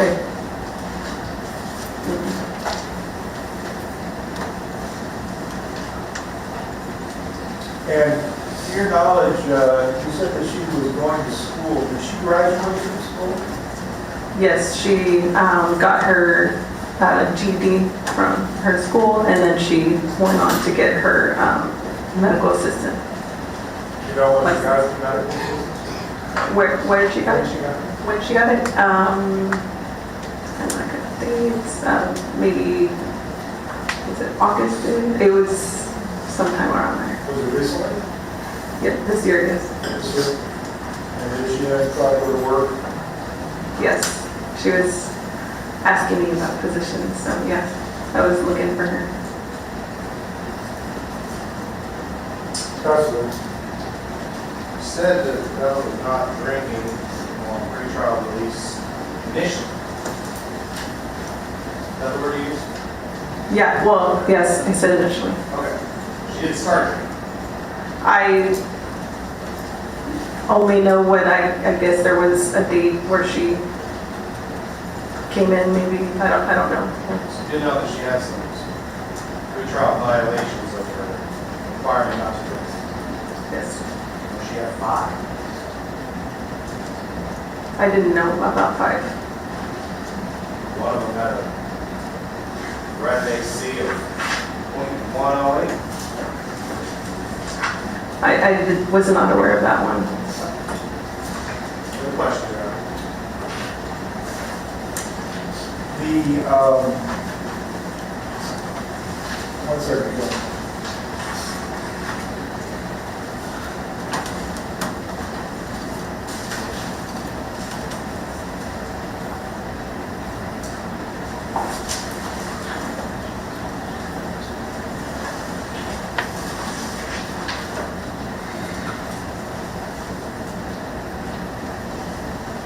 Are you aware of the fact that your violation, first violation of drinking was in March 24, 2024? No, So you don't know whether, but from what your observation, you didn't see her drinking before that. correct. President? Thank you, Mary, Ms. Becca. Call your next witness. Yeah, next witness is Frank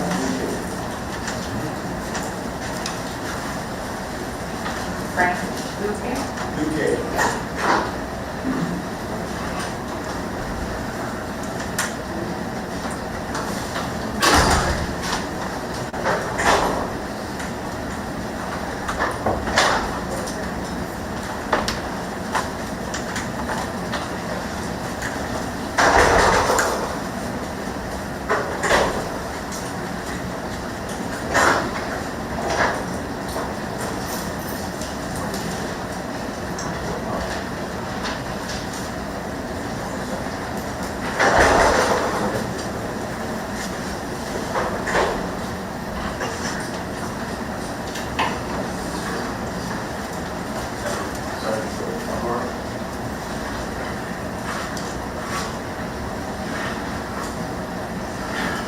I don't think you were sworn, right? You weren't, okay. Proceed. Stage name, please. Frank Duque, And what is your relationship with Bella Dae? her cousin. And can you tell the court what kind of work you do now? I'm a canine training instructor for Homeland Security on Laughlin Air Force Base. And prior to that, where were you employed? I was doing working bomb dogs overseas for contracting companies, and then before that I was a Marine for 5 years. 5 years in the Marine Corps? Yes, sir. And how long have you known Bella? My whole life, so 32 years. So she's 26, so you've known her since you were born. Yes, sir. And have you had like regular contact with her? In other words, you see her fairly often? Pretty often, yes, sir. Whenever after I graduated high school, I spent, my time in Marine Corps. I was gone for quite a while, but when I come home, we get together as a family and spend time together as much as we could. Okay. You have children? Yes, sir. Now, you understand why we're here? Yes. That there was an accident, Bella caused the accident, she was intoxicated, someone died, a young man died. Yes, sir. She is going to be punished today. Now, I want to talk to you a little bit about your relationship with Bella, or how Bella acted before she had this accident. Okay. Do you know, was Bella employed, to your knowledge, before the accident? Before the accident? Yeah. I believe so. I'm not 100% sure. Okay. Did you ever, she had a child, correct? Yes, sir.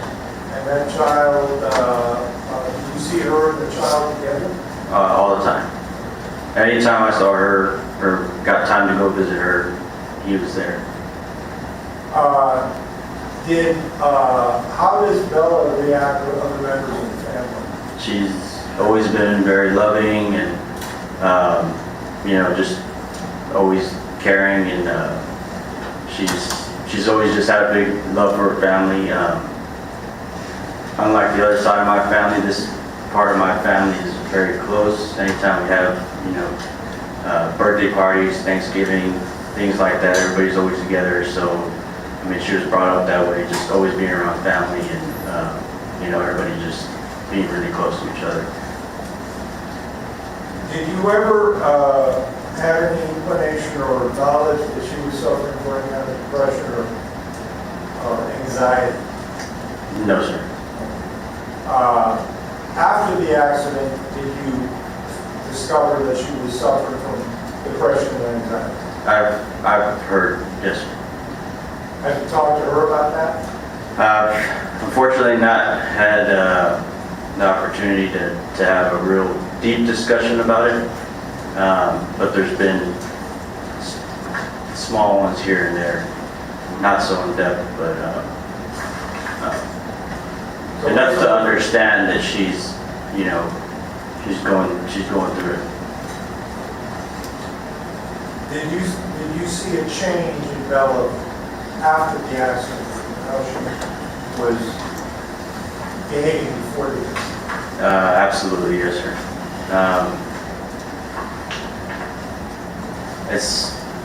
I guess the two biggest times I've ever seen a real change in Bella's character would be the first time whenever she had her son Dorian, and you can see that her life was definitely changed in a good way. And then after the accident, another huge change in character,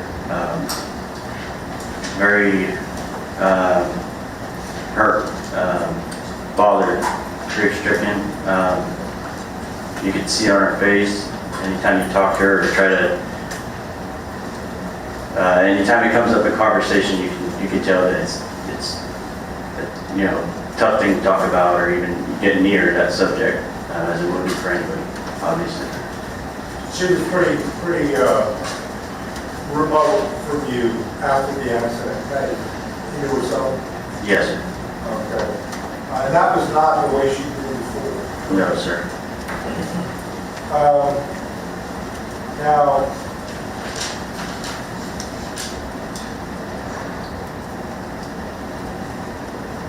has Bella ever done anything like this in the past? No, sir. Were you aware that she had a drinking problem? No. I wouldn't say a problem, like coming from someone who also drinks.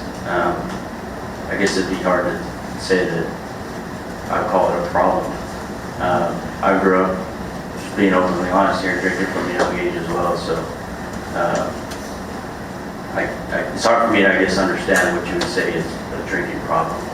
Well, if you have an accident and cause someone's death from intoxication, that might characterize a problem. Yes, Do you agree? I agree. Yes, sir.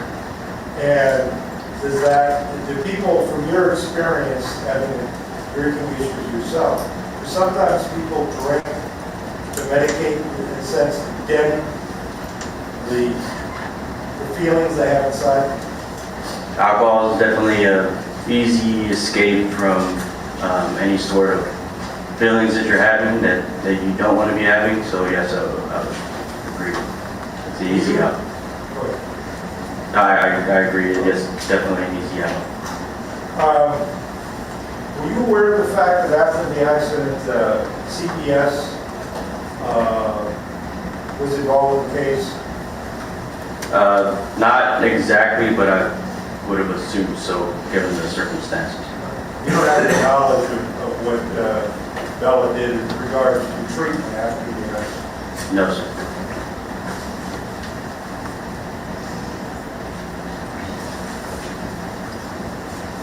Based on your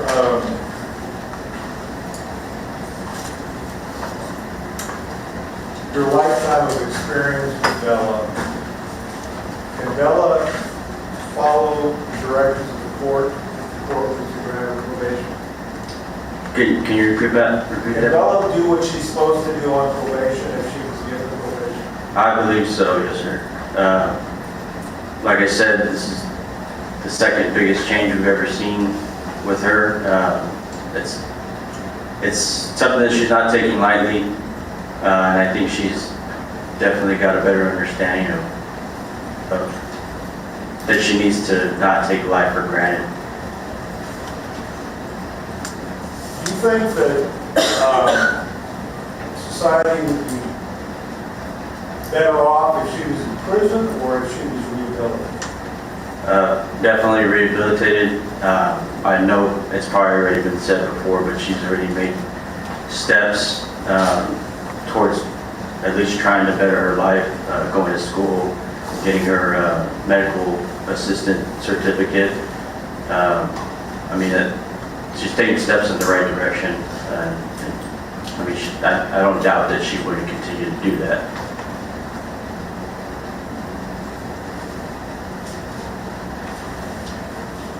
President. No question. I think he's ready to step down. We're going to call Florence Puente.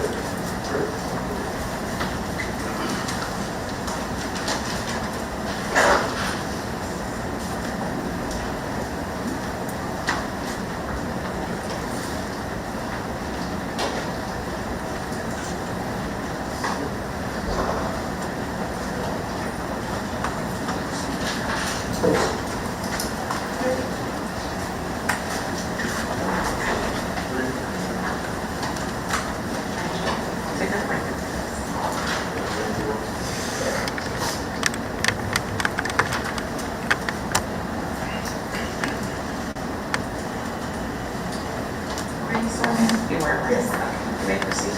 you. Could you state your name, please? Florence Lopez? And you are, how are you related to Bella? I'm her mom. I want to talk to you about Bella before the accident a little bit. Can you describe to the court Bella's upbringing, how she was raised? So she was raised by me. Me and her dad split up when she was about 3. So she would go see him, but she lived with me. And she lived with you and anyone else, or just you? Just me until I met my current husband. She was about 5, 6 years old. And then we all lived together. And you say we all live together. How many people were in the family or are in the family? So it was 3 of us at that time, but now I have 2 other daughters, and then my grandson lives with us. And how would you characterize your family? Is it a close family? Yes. And what role did Bella play in Defendant? So she's a loving sister, a loving daughter. She takes care of my children if I need her. So, I mean, before all this happened, when she was able to drive, she would pick up my daughter from school when she was sick, stuff like that. Now, you understand why we're here? Yes, Bella committed a crime she did. involving intoxication and the death of a young man, and she's asking for probation. Today, the judge will decide, correct? Yes,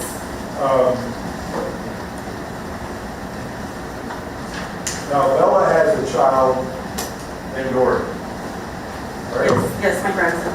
And how important would you say is Bella's relationship with Dory? It's very important. He loves her, like he follows her around. He needs her. As soon as he wakes up in the morning, he cries for her. I see them walking around, he's just following her like little ducklings. So she's very involved in his life. Now, before the accident, Bella had some history of depression and anxiety, correct? Yes, And she had received some treatment for that, is that correct? yes, she was. But that treatment was not continuing. Currently, yes, it expired. Like her prescriptions expired, but she was taking depression and anxiety medication. Okay. And how young was she when she first was diagnosed with this problem? So she would seek counselors. I want to say she was a teenager. In high school, I don't know, maybe I can't give you the exact age because I couldn't find the paperwork, but I think it started when she was about maybe 15 years old. And was there a period that she was taking non-prescription drugs to deal with her anxiety? Do you know? Yes. And how would she get them? Do you know? That I have no idea. Maybe friends. They weren't prescribed. Right. And did you talk to her about those things? All the time. And what would you say? Because her mood had mood swings. But in spite of those things, was she working? Are you talking about before? Or Yes, after? before. Was she working employment? Yes. No. Okay. Did she ever have a job before the accident? Yes, she did. Let me see. Her first job, she was working at an auto dealership. Hold on a second. How long did she work there?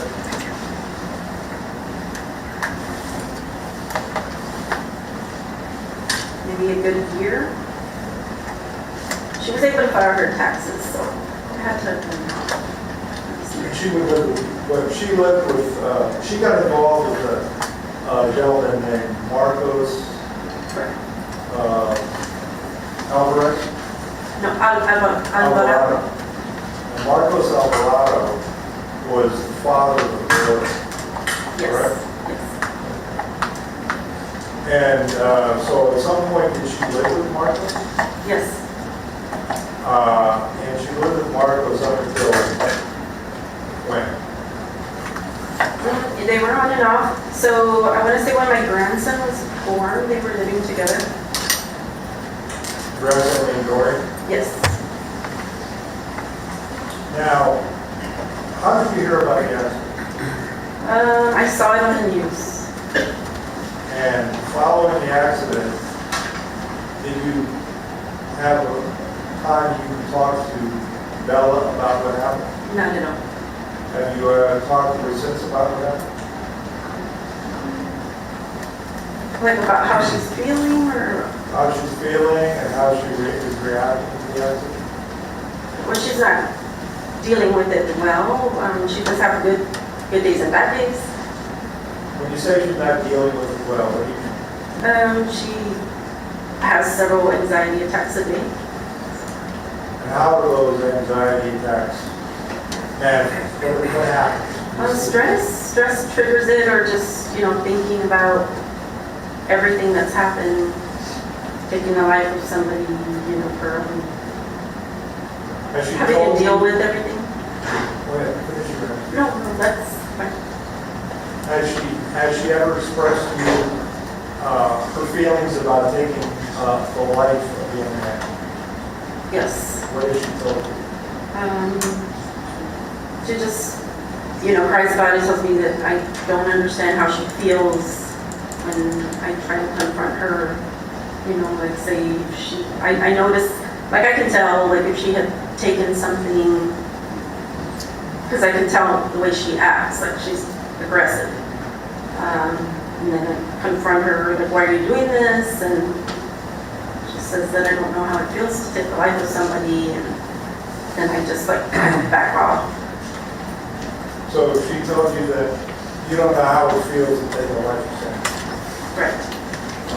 Has she ever said anything that you would regard as remorse or sorry for what happened? Yes, all the time.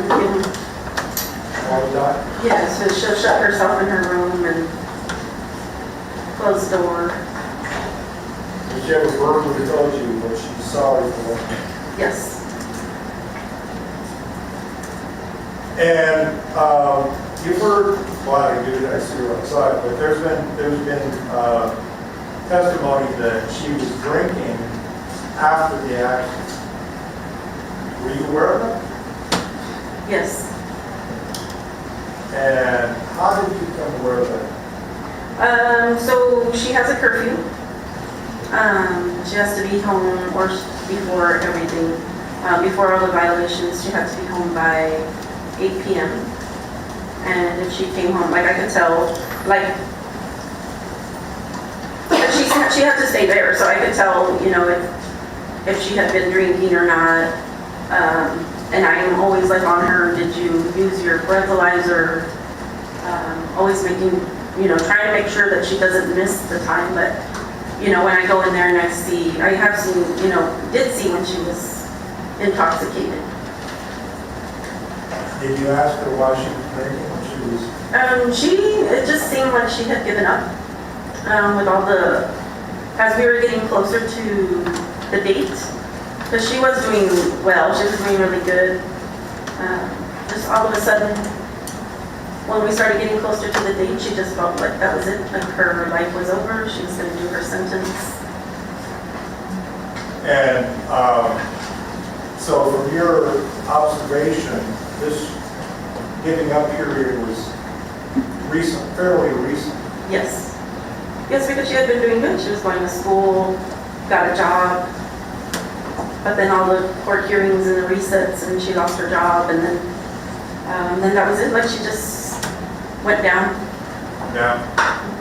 Now, in November, something happened with Marcus, correct? Yes. What happened with Marcus?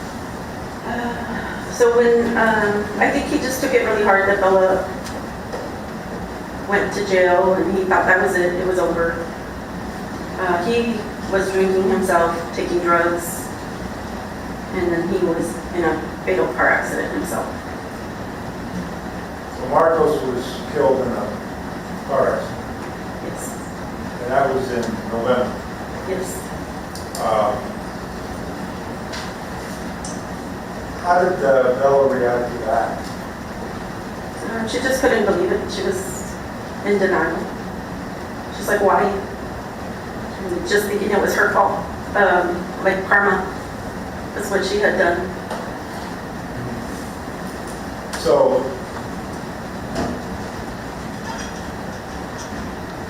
these two deaths had an effect on her. Yes.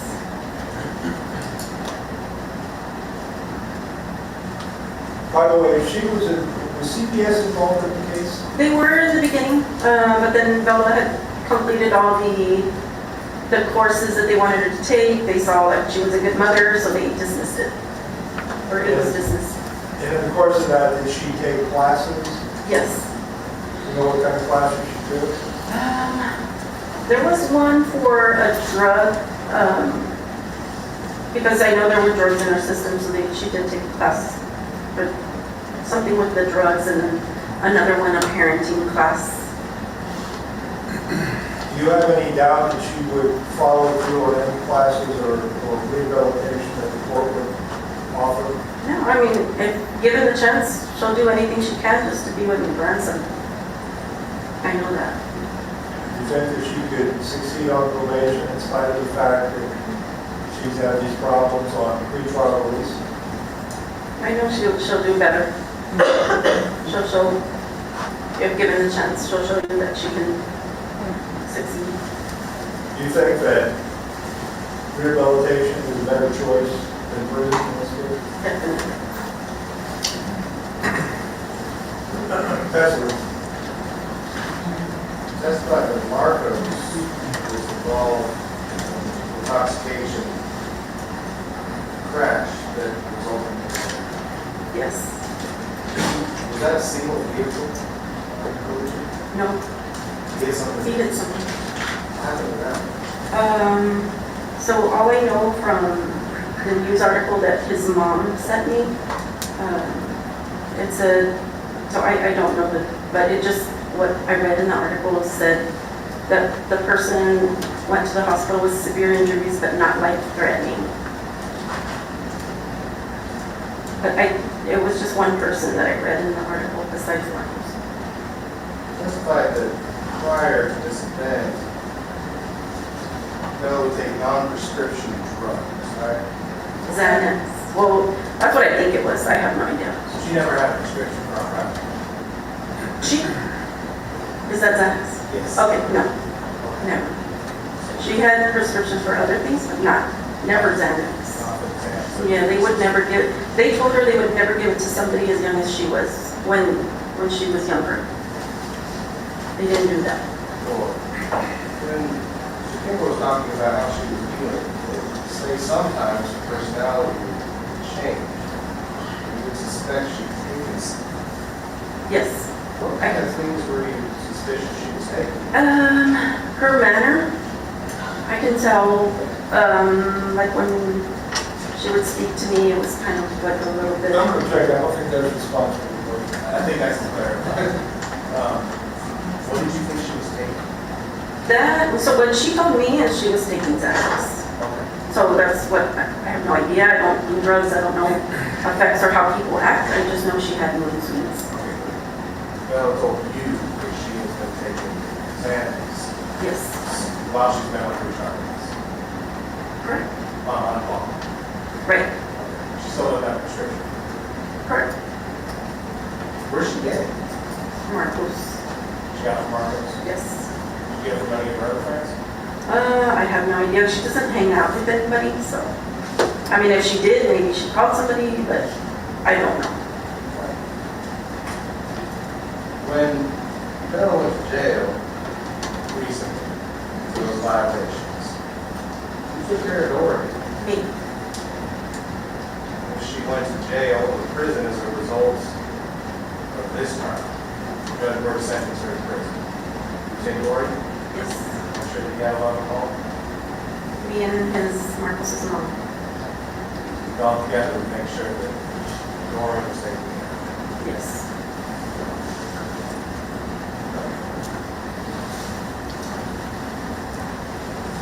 Do you think that you are able to take the place of Bella in Dory's life? No.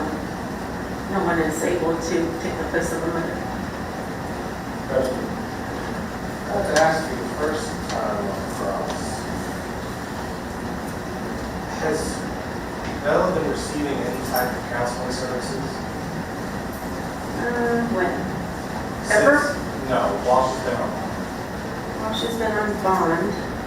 We tried going to the Center for Healthcare Services, but we never, something happened that we didn't follow through. Okay. So no. After that first attempt, you never tried to get her back? You know what, as far as counseling, like the one that was giving her the medication for depression and anxiety, it was an act of just her regular doctor. Her primary physician. did you stop seeing that? It's been a few months, maybe even a year. I don't have exactly. She never went to a specialist other than that anxiety condition. No. She did that South End. Yes.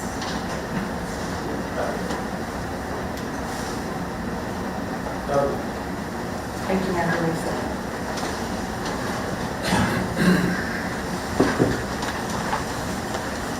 You have another witness, right? Just, no. Okay, let's go ahead and take an afternoon break from your court reporter, 15 minutes.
I don't know. I quit checking this.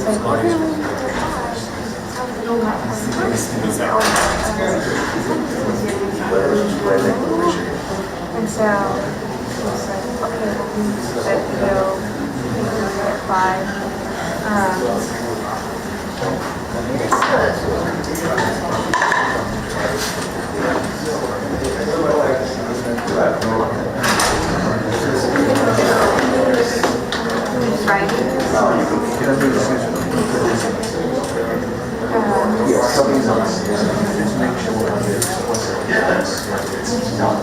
Yeah, I'll text you right now.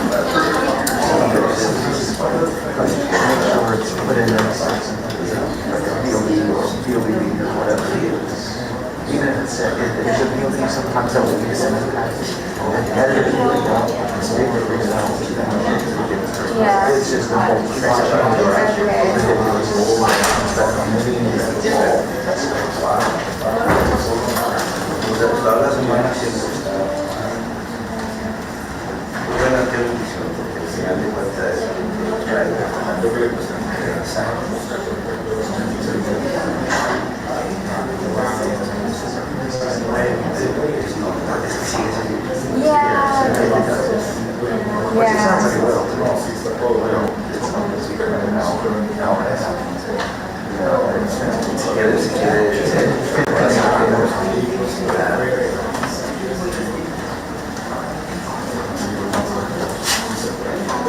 You want to contact the stop right now? Should send it back to editors? See, I don't know if you have me to say, right, so I'm looking for 10. Because I would want that.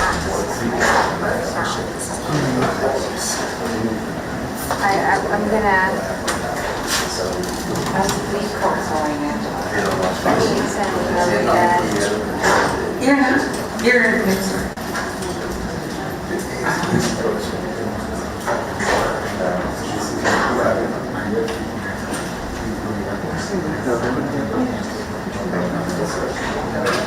I would literally just like. And then they must just kind of like a 12-hour. Yeah, that's true. Guaranteed. I would. It's just a lot of stuff. the closet.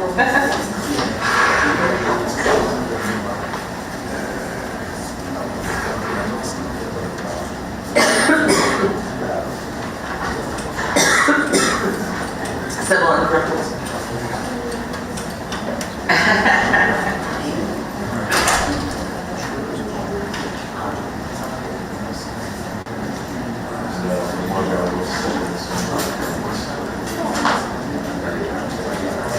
Silent.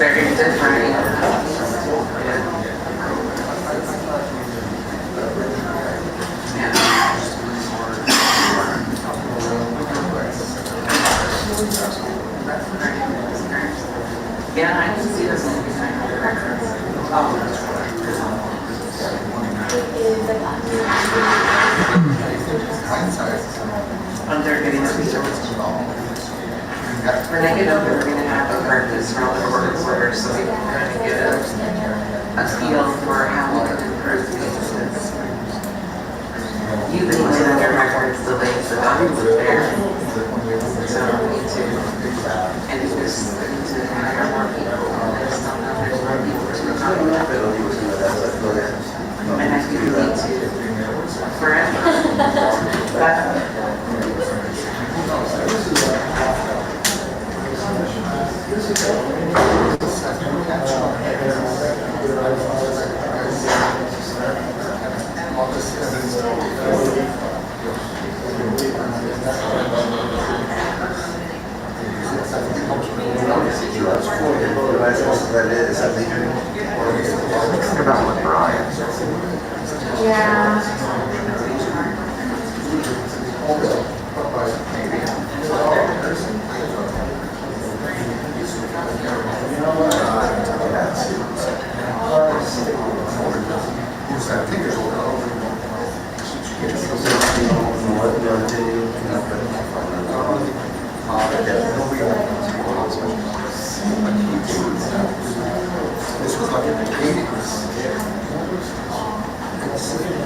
Shows it's really different. Whatever you got, you know, this we call it scooter authority. This is like somebody who came up to somebody in public and ran it up. I saw 1500.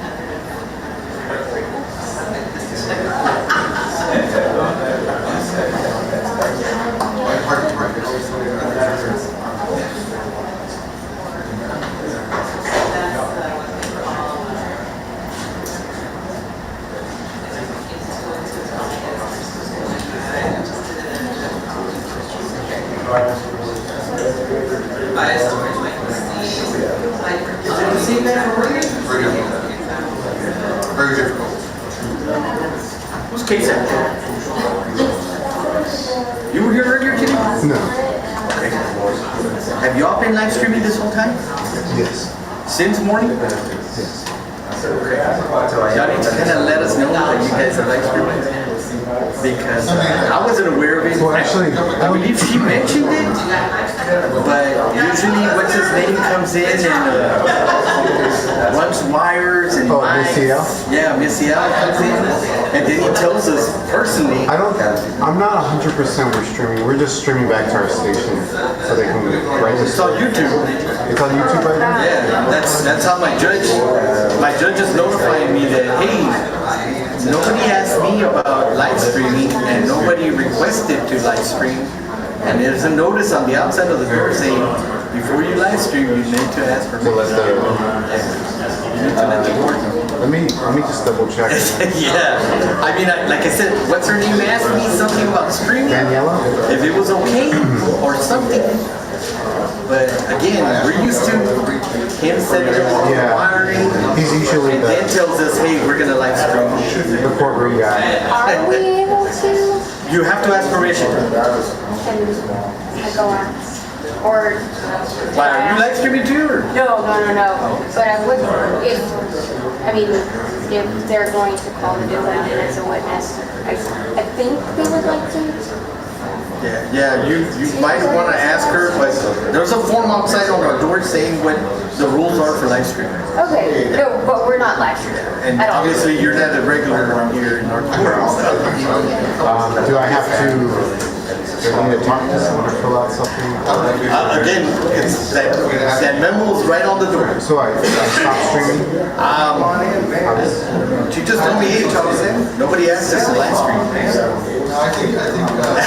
Like, and again, if she was asking permission, I didn't understand her because we're used to somebody coming. I can stop. I just need to check in with my station. Yeah, let me check with them. Okay. Thank you. Oh, yeah.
comments on.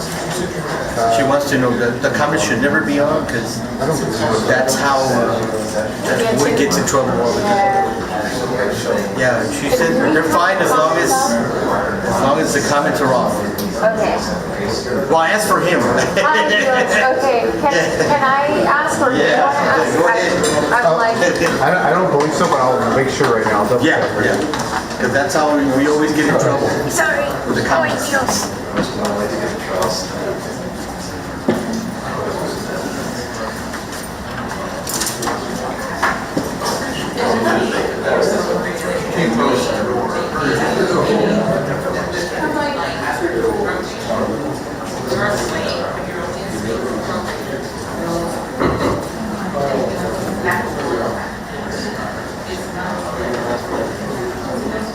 Well, they were saying that they didn't know we were streaming.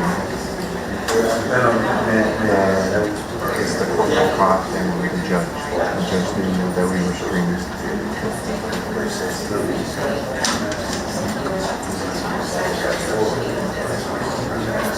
Okay, so the courtroom cop came over to me, the judge didn't know that we were streaming, and they put a sign on the door saying no streaming. I didn't see it, but that's what the cop said. And I said, well, if there's a problem, I'll stop. I'll just have to talk to people back at the station. So he went to go ask the judge. He said it's okay as long as the comments are off.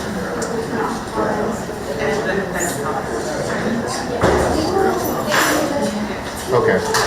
Okay, then, yeah, there's no problem there. Thank you.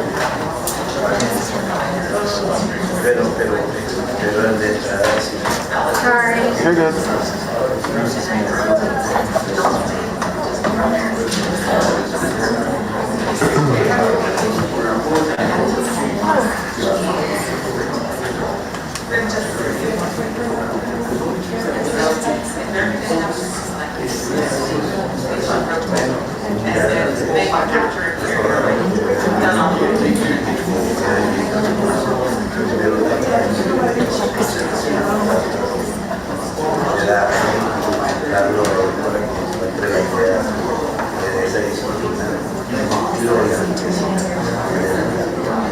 How was y'all's Christmas?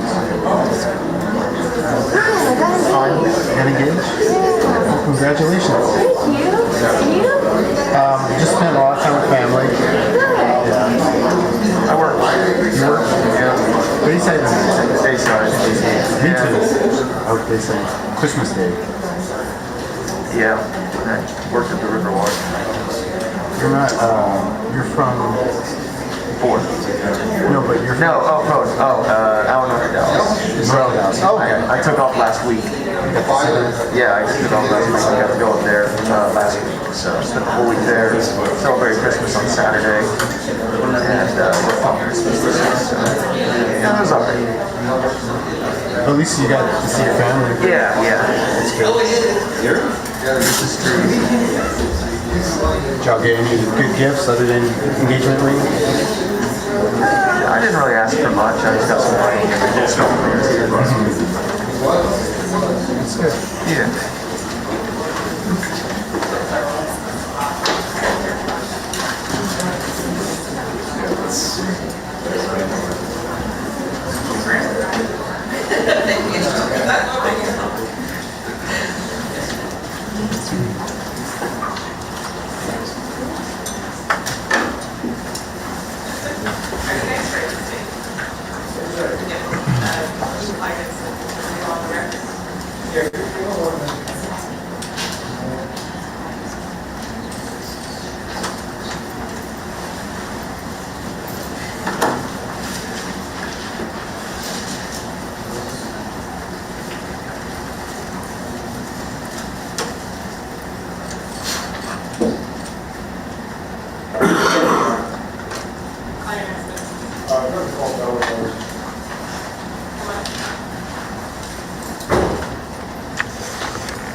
please state your name? Bella Garza? And you are the defendant in this case, correct? Yes. Why are we here today? For a horrific accident that was committed on March 23rd, 2022. Okay, and we're here for what reason?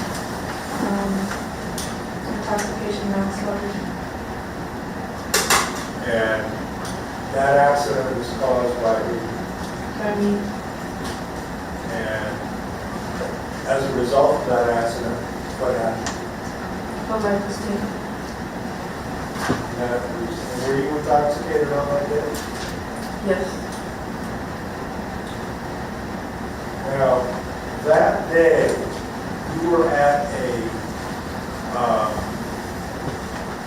bar, and you were there with who?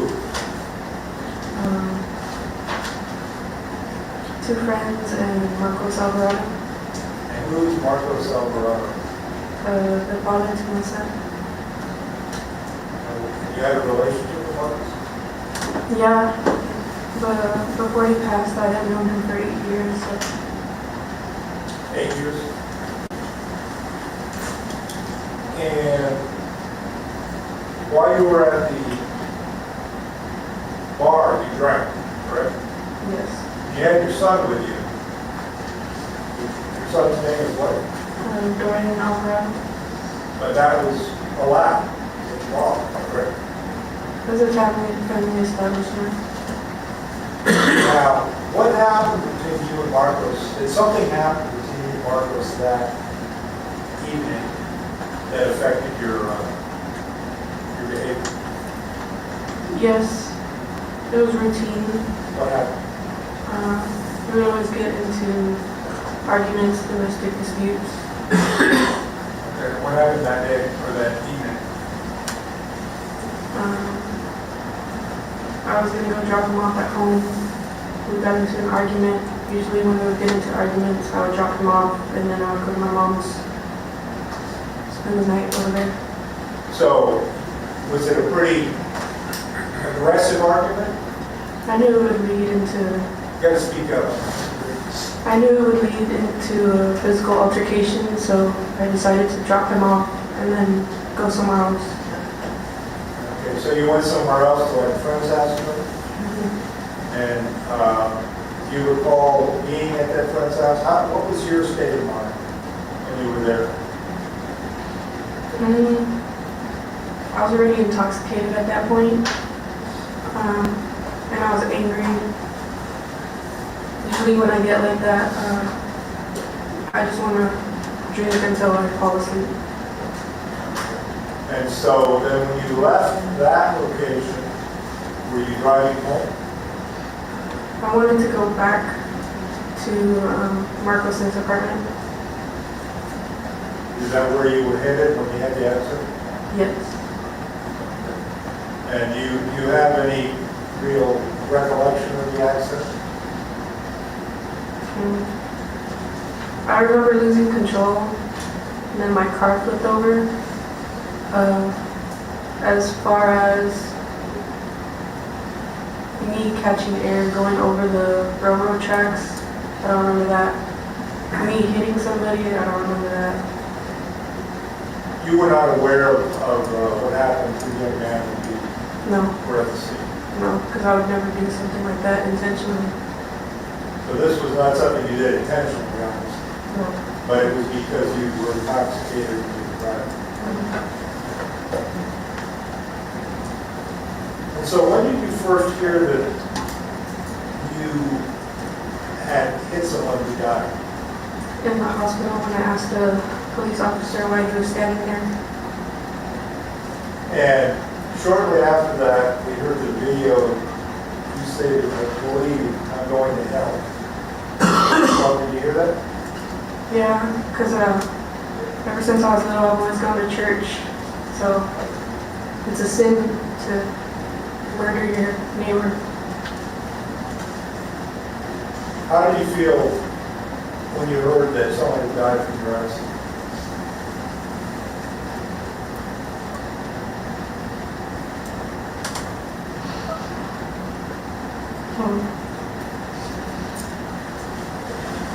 It's a horrible feeling. Would never want to cause anything like that or put anybody in a situation like that. Did you feel that from the moment you heard about this? Now, before the accident, describe to the judge your situation with depression. Were you feeling any mental issues before the accident?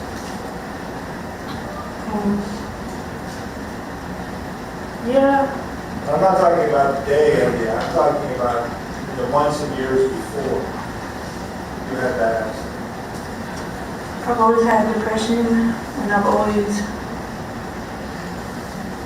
drank and done all this other stuff to numb myself and just try to escape from everything that I was feeling. And so you would take substances to try to escape? Yeah. Forget how you were feeling? How long has it been going on?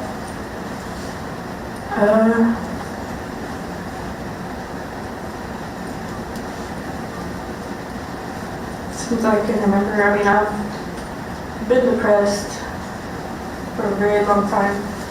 Probably since I was like 7 years old. It was just never like titled as an issue that I have had. It's just once I started hanging out with certain individuals and they gave me something that I could like numb feeling. It was kind of like a gateway for me to escape from everything that I had been feeling for a very long time. Did you get any medical help problem? Yeah, in middle school they noticed something was wrong with me. So they would try to send me to all these psychiatrists, therapists, just to try to figure out what was wrong. Did they diagnose you with anything?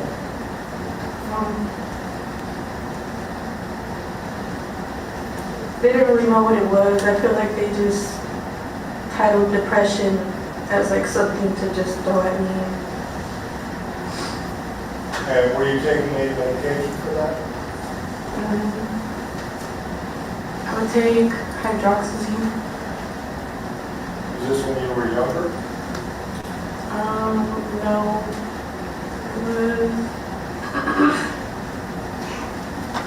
It was fluoxetine. And you would get other things to take afterwards that were not legal, correct? When I was little, I would party if people had other things, and yeah. Now, following the accident, where did you live? With my mom primarily, but I was back and forth between Marcos's apartment and my mom's house. You were living in Marcos at the time and stayed with Marcos for the time? Yes. You and Marcos still had any issues? Yeah, it was like once we had my son,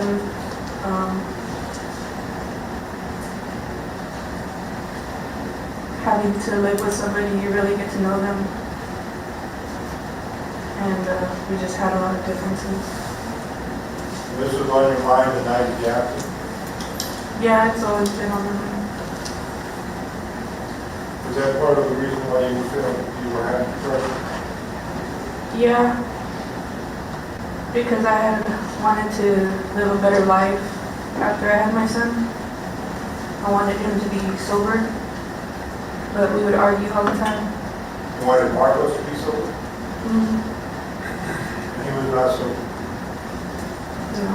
Did you try to separate from Marcos and separate to get away from his influence? I did, but because I had already lived with him, I felt like moving out or going back to my mom's was like not really an option, even though I did. I just felt guilty for trying to break up something when I knew that it could probably be fixed. Now, were you, I know that before the accident, were there times when you were employed? Yes. Where did you work? I would sell cars at Texas Auto Save. How long did you work there? For a year. A year? Was that, did you have any other jobs? I worked at a restaurant for a little bit, like 6 months. Did you have a dream or something that you wanted or wanted to do? I was always passionate about being in the medical field Medical? because I care for others. I'm really good at caring for others. So. And you say you're really good at caring for others. Give me some examples. I can just tell, like, by looking at people, like if something's wrong, and I'll know like exactly what's wrong with them, and I know how to comfort them. So. Had you, at some point, did you take some education to try to get into the health field? Yeah, I went to a medical school. When did you start going to the medical school? It was last year. Last year? And did you graduate? I graduated in August of this year. Of 2024? And did you work in the medical field at all? Yes, I got a job for a neurologist. He did a private practice. He would do sleep studies. How did that go? It was fun. Was it fulfilling? Was it something that you felt you could do? Yeah, it was a good job. How long did it last? It only lasted a month because I was coming to court frequently, and they wanted someone that they knew would be there for a long time. What is your plan in the future? Do you plan on being employed in the future? Yeah, I miss being in the medical field. Like, I really like it, so I really want to go back to it because I'm good at it. So you like to work with children? Love children. Love children. And now you know that on that night of the accident, Dorian was in the car. You had that accident. Yes. You heard yourself on the video saying, I'm sorry, I'm sorry. Why would you recall saying that? Yes. What were you saying? Why were you saying that you're sorry? Because I knew what I had did was a very selfless act, and I was just scared that they would take my son. Were you concerned about Dorian? I was very concerned. I remember telling them to get him out of the car first.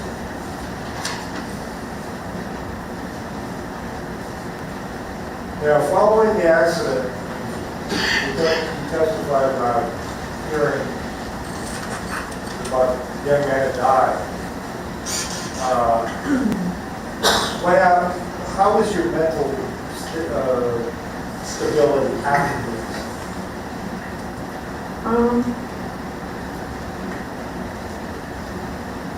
Not good. Not good. What way not good?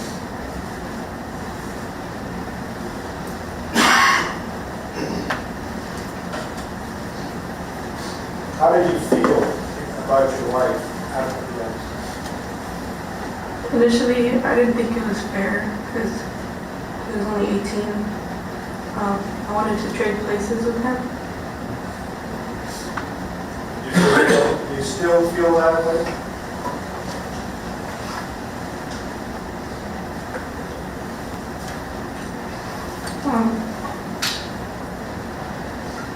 I try to do better because I have my son, and I thought that he would be okay without me, but I noticed that he can't be without me, so I try for him.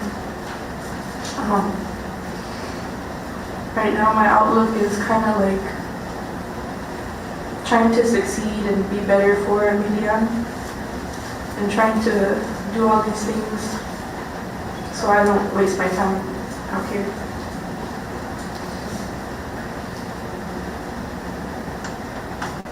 Now, during the period of time, particularly the last, well, keep going, did there come a time in the pretrial in the last 30 months that you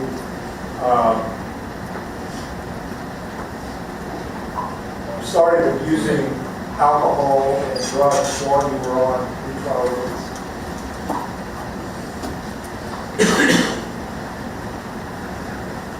I'm sorry, what? Did you start drinking and use alcohol at some point while you were on pretrial release? Yes, I did. And why was that? It came down to the realization that my court date was getting closer, and I didn't think that probation was an option for me.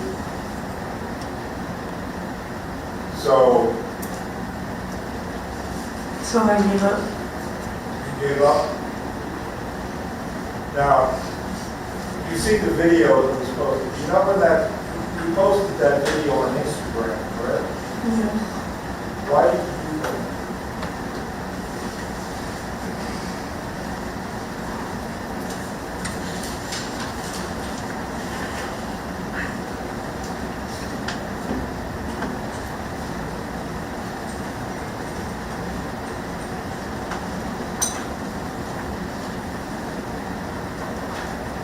I have no answer. Well, you could have posted it private, correct?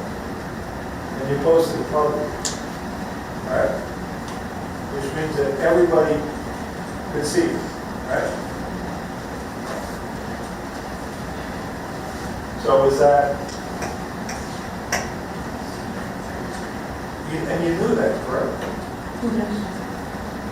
Did you feel like, and you also, is it true that you posted that reset form that you written on? Is that correct? Yeah. Why did you post those things? I just felt like everything was set in stone already. That I was going to prison. There was no other option. And what happened in November? Did something happen in November that affected you emotionally? Well, my son's dad passed away. And when did you hear about that? I was in jail when it happened, so the day after. The day after that? And you heard that, at some point you heard that he was intoxicated, right? And that he had an accident and was killed, right? Yeah. And what was your reaction to that? The fact that he died just like the young man died?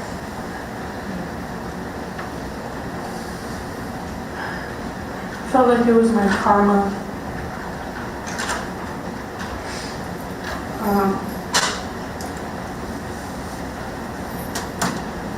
It just makes me really sad that this situation has affected everybody so deeply. I wish it didn't happen to like either party at all. It's a horrible situation to go through. I don't know.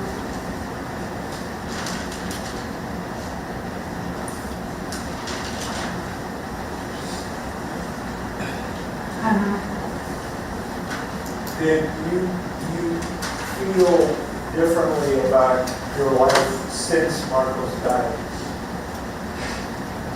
Yes. I've come to hate alcohol and drinking and driving in general.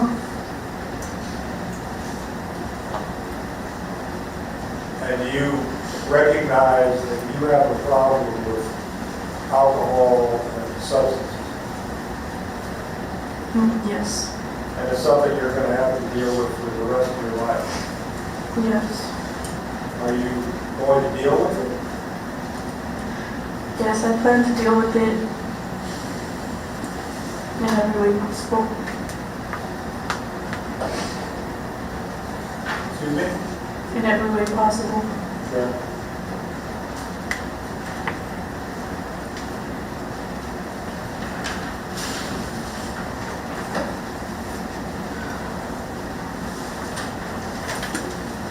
What are you asking the judge for today?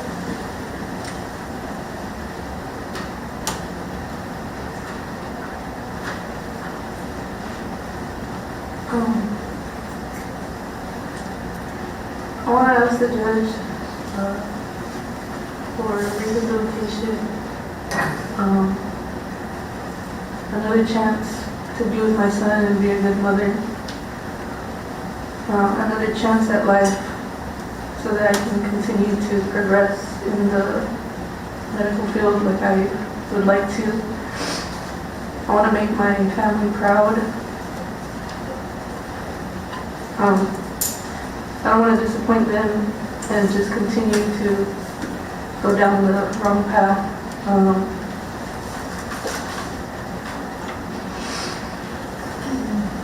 I just want a chance to do better. Did you think about a young man who died? Every single day.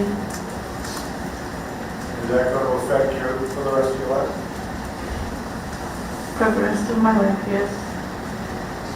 How do you think that it's going to affect you? I don't know. I mean, every time someone talks about him or brings him up, I break down. I shut down. It's not an easy thing to talk about. You know, it's not like it was just a little incident that happened with him, you know, like I think about his mom all the time. I pray for his family. You'll do that for the rest of your life? Yes. That's it.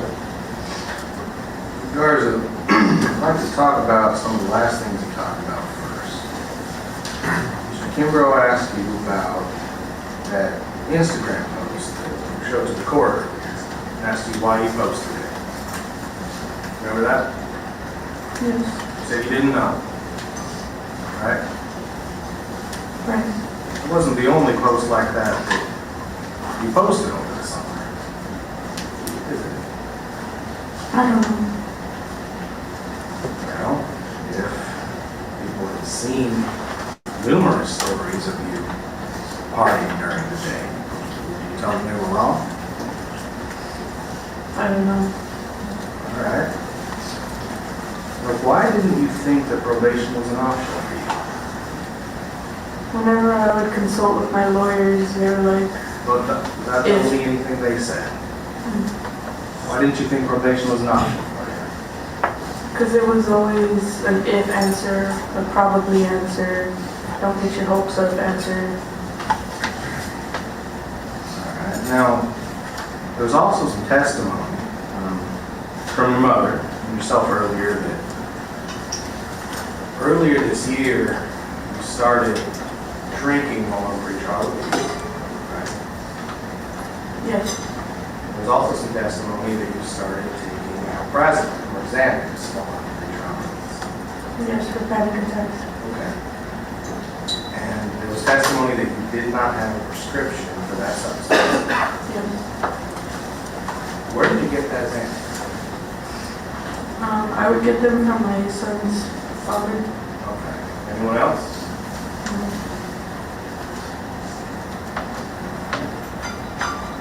We've been getting any sense he is no longer with us?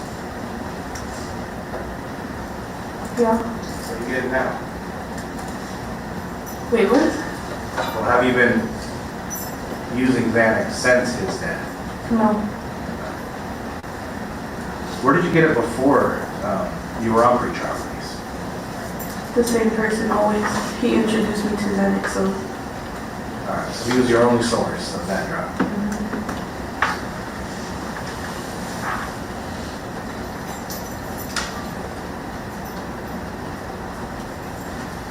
Now, I want to talk about the night that this happened.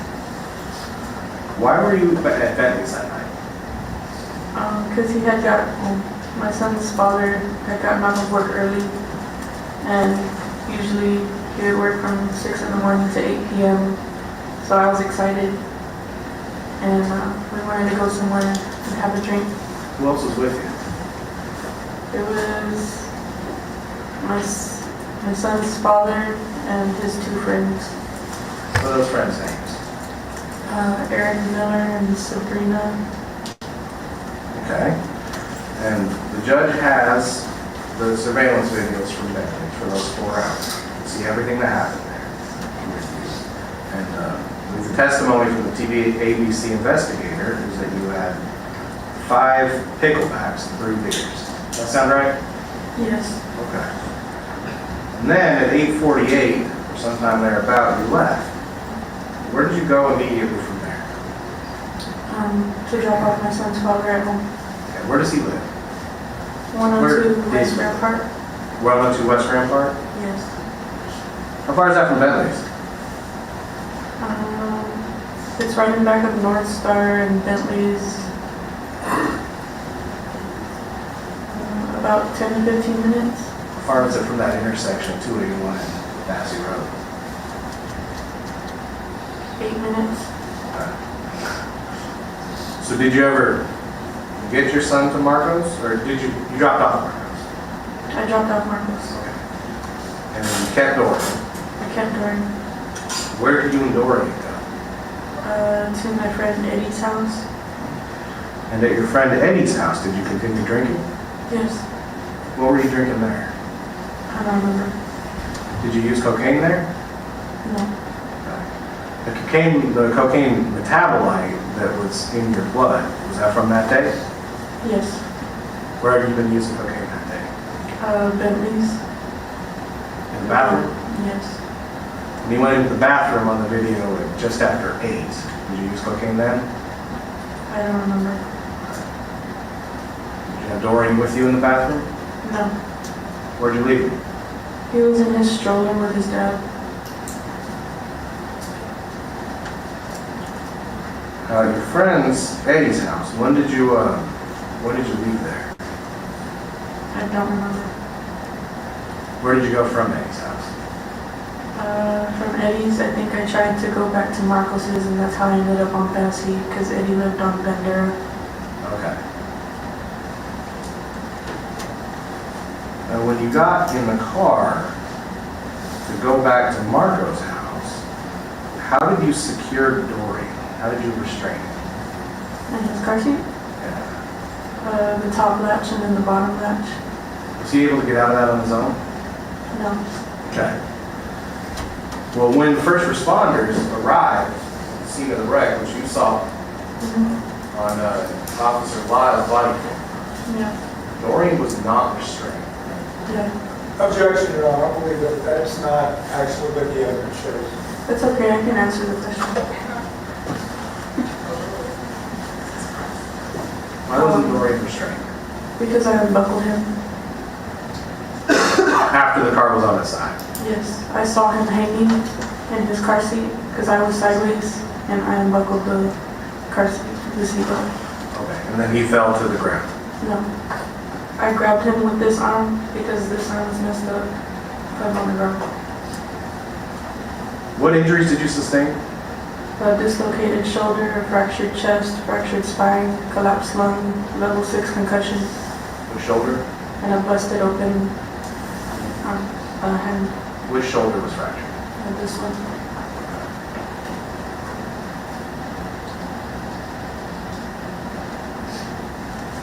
Now you understand that in an accident like that, people die. Yes. And Dorian could have died. Yes. That's why earlier that you were scared that they would take Dorian. What do you mean by that? CPS. Why would CPS take Dorian after an accident? Because no one's supposed to be drinking and driving with a baby in the car like that. What's the baby's name? Yes. It's everything. Yes. If Dorian had died, what would that have done? Probably would have had suicidal thoughts. Heartbreaking? Yes. Worst pain you can imagine? Yes. What if it had been somebody else driving who put your son's life? Feel differently? I would still feel sad if someone died. Well, somebody else drove drunk and was responsible for your son's death. How would you feel? Heartbroken.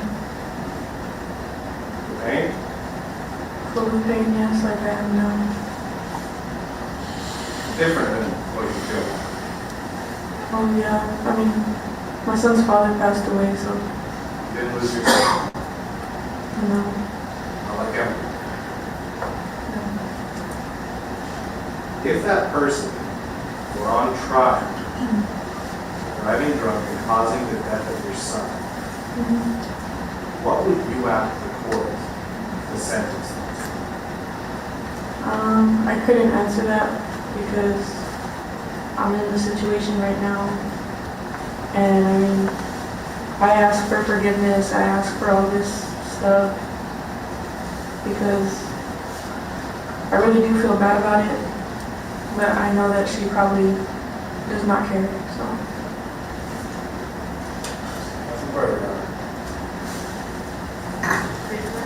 Yeah, one question. Since Marcos died, have you been drinking? No. What's your attitude about drinking now? I never want to drink again. Sure, you have a drinking problem, right? Yes. You'll do whatever you can to deal with it. Yes. Yes. Ms. Garza,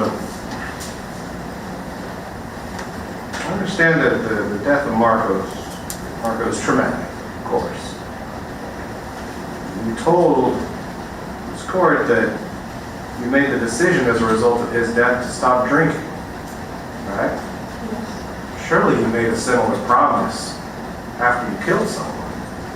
Yeah, but having 2 deaths on your shoulders really makes you redirect life. The first death wasn't enough. Yes, it was enough.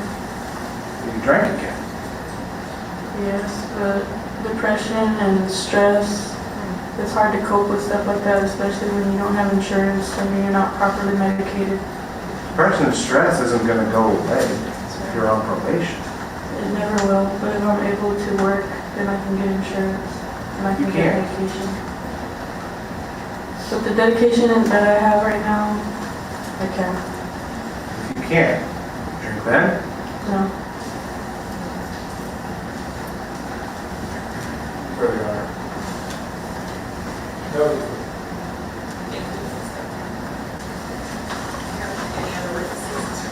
No, you're not. Do you quote the arrest? Yes, I suppose.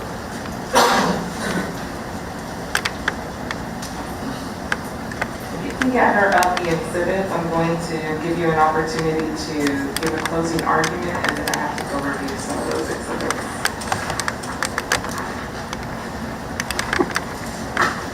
Do you want to do your closing now or after I review the exhibits? Right now.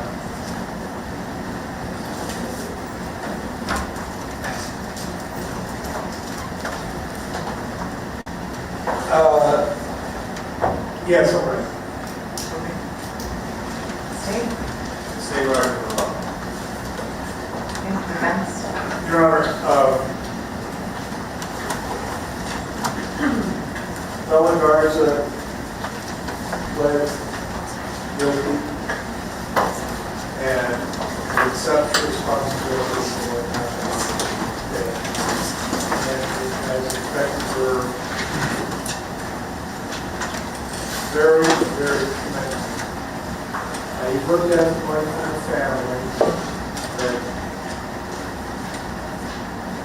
she's fundamentally a caring person, and there have nothing but good things to say. But as you heard from her and her mother, she's had an ongoing problem with depression, and she has fallen into the a bad habit of self-medicating with alcohol and things. She's clearly responsible, and she clearly has a problem. She has no, beyond the minor possessions, there is no criminal record. She's never been before the court. She has a child, she's been employed, and she's been employed while she was on her trial. I believe that the behavior that she showed in October before Marcos's passing is a reflection of her depression and her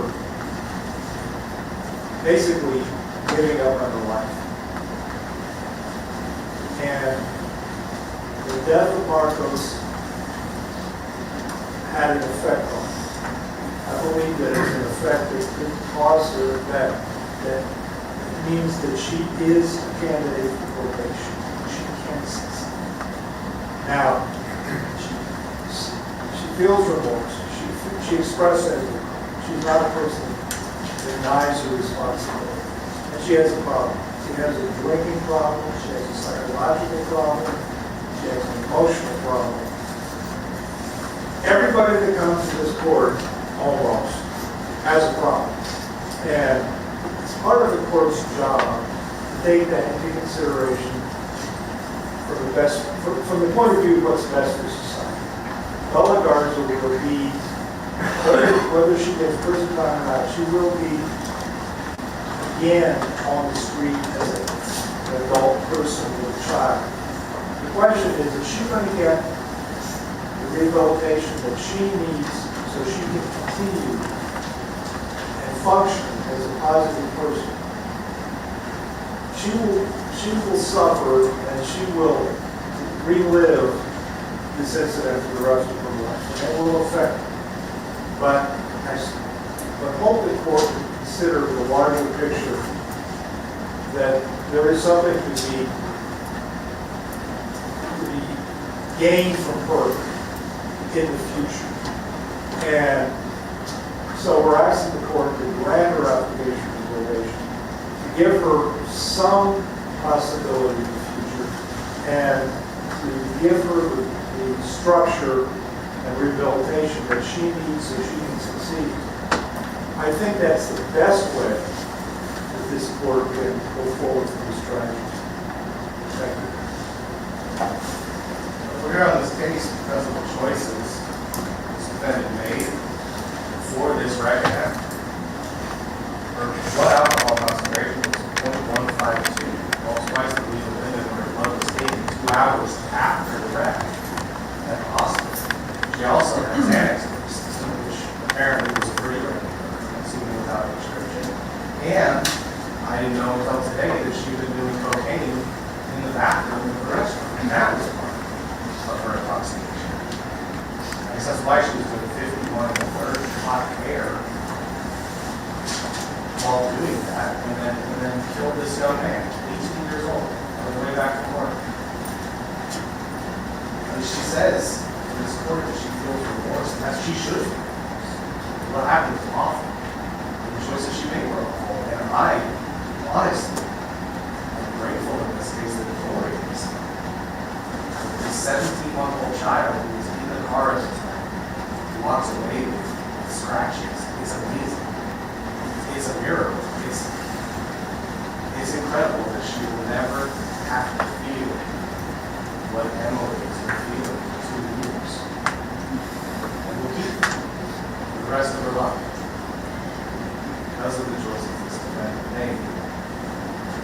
And even if her remorse is genuine, which I believe that she feels terrible, she's not changing her ways. She's not keeping herself from drinking. She had 5 violations before this court was. The entire time, apparently, she was also doing alprazolam and Xanax without a prescription, committing a felony offense of possession of a dangerous drug regularly, while on bond in this court for becoming intoxicated, killing 18. She testified just now that she means this. Second death, the child's father,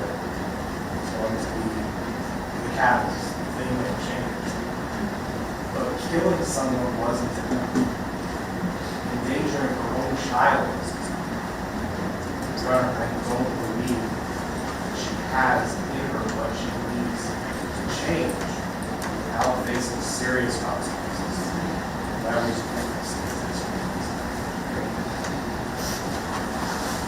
We're going to be in recess. If I can have the exhibits, so I can go view them in my office.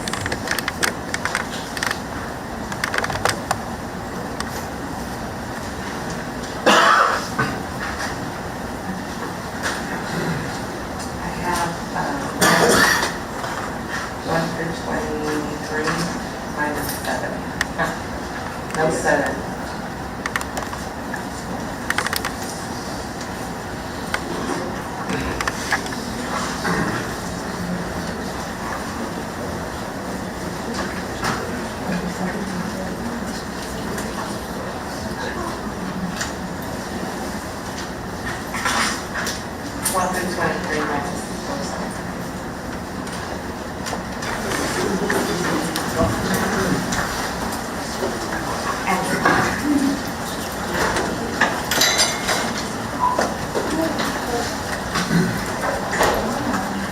Let's go back on the record.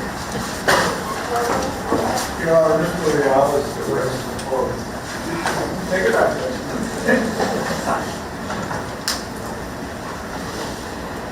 We're back on the record. For purposes of the record, the exhibits that deal with the TABC investigation, which I believe is 2, 3, 4,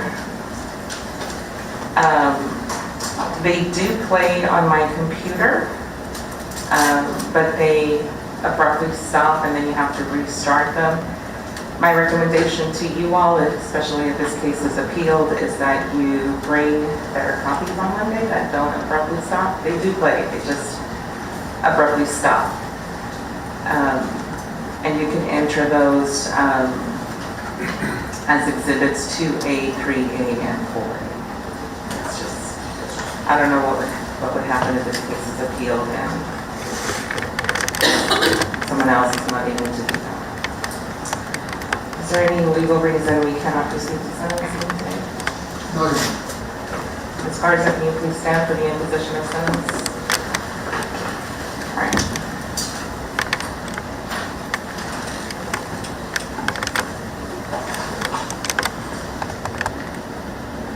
Ms. Garza, I accepted your plea of no contest to count 1, intoxication manslaughter, back on November 19, 2024. At that time, the state waived count 2 and they waived the deadly weapon allegation in this case. The state is also, as part of this open plea, is going to take into consideration 2023 CR 5510. I will need that dismissal. I have really deliberated on your case. I'm very familiar with you because of the violation of the pretrial bond conditions. And there are a lot of factors that I cannot overlook, that I cannot, despite all the mitigation evidence that your attorneys presented, still pose a threat to our community. You being on probation is me telling our community that you are to be trusted in our community. And not only did you break the trust of the court every time that you blew dirty into your portable device at home, but when you make the choice to drink and get in your car and drive. And so I have considered everything in the pre-sentence investigation report, testimony presented at trial. I will point out that on page 8 of your PSI, the reporter indicates that despite not having any current mental health symptoms, no current mental health symptoms, you are open to exploring talking to a therapist. And on the last page of your TAP evaluation, you reported being in good overall health with no physical medical issues requiring a physician at this time. So it's contradictory to what you told me on the stand. And there's no way to resolve that contradiction in your favor today. You're not being heard. I also thought about whether or not I would leave the issue of probation open to the next judge to have the possibility to reconsider your application. At that time, it would be an application for shock probation. And I'm not doing that either. I'm not doing that either. Having found the evidence insufficient to substantiate your guilt, I find you guilty of intoxication manslaughter. I'm going to sentence you to 12 years confinement in the Texas Department of Criminal Justice Institutional Division. You do get credit for the time that you have served in this case. I will make no other, I did make an affirmative finding that a deadly weapon was used in the commission of the crime. I don't need the state to affirmatively plead it. I do find it. Restitution in the amount of $1,490 payable to the Office of the Attorney General Victims Compensation Unit, case number 22182246. This is not a plea bargain case. This is open on the punishment issue, so you have the right to appeal my decision. Is there any legal reason why we cannot go into victim impact at this time? You're remanded to the custody of the sheriff to begin your sentence. Bring your victim impact statements forward, please. Yes.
I'm here today because my son was taken from me in the most brutal, senseless way around. No parent can have to do all right. I not only love my son, but I also like a life I once had. Every day since that night has been torture, a constant relentless reminder of what your choices have done to my family.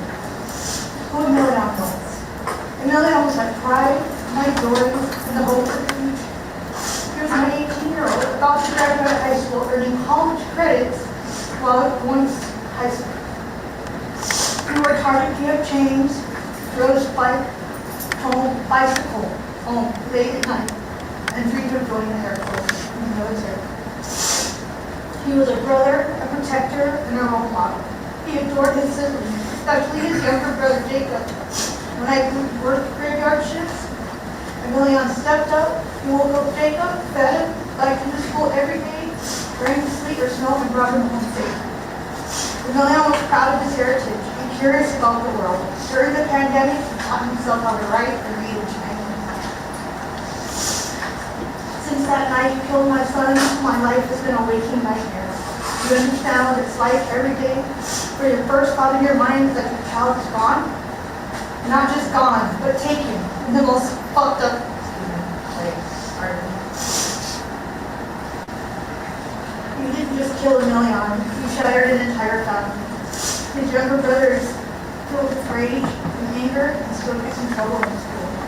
Holidays are no longer celebrations, they're battles. How am I supposed to celebrate my daughter Halo's birthday and the 6 days before the anniversary of you killing my son? And I just want you to know, when you killed my son, you knocked him out of his shoes. I didn't get to look at him and say, that's my son. You fucking mangled him so bad that I had to do a DNA to make sure that he was my son. I just wanted to hear that. This is where he's at. Where's your son at? Is he breathing? Right.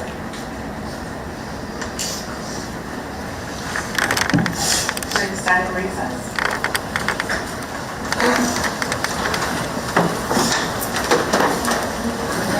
The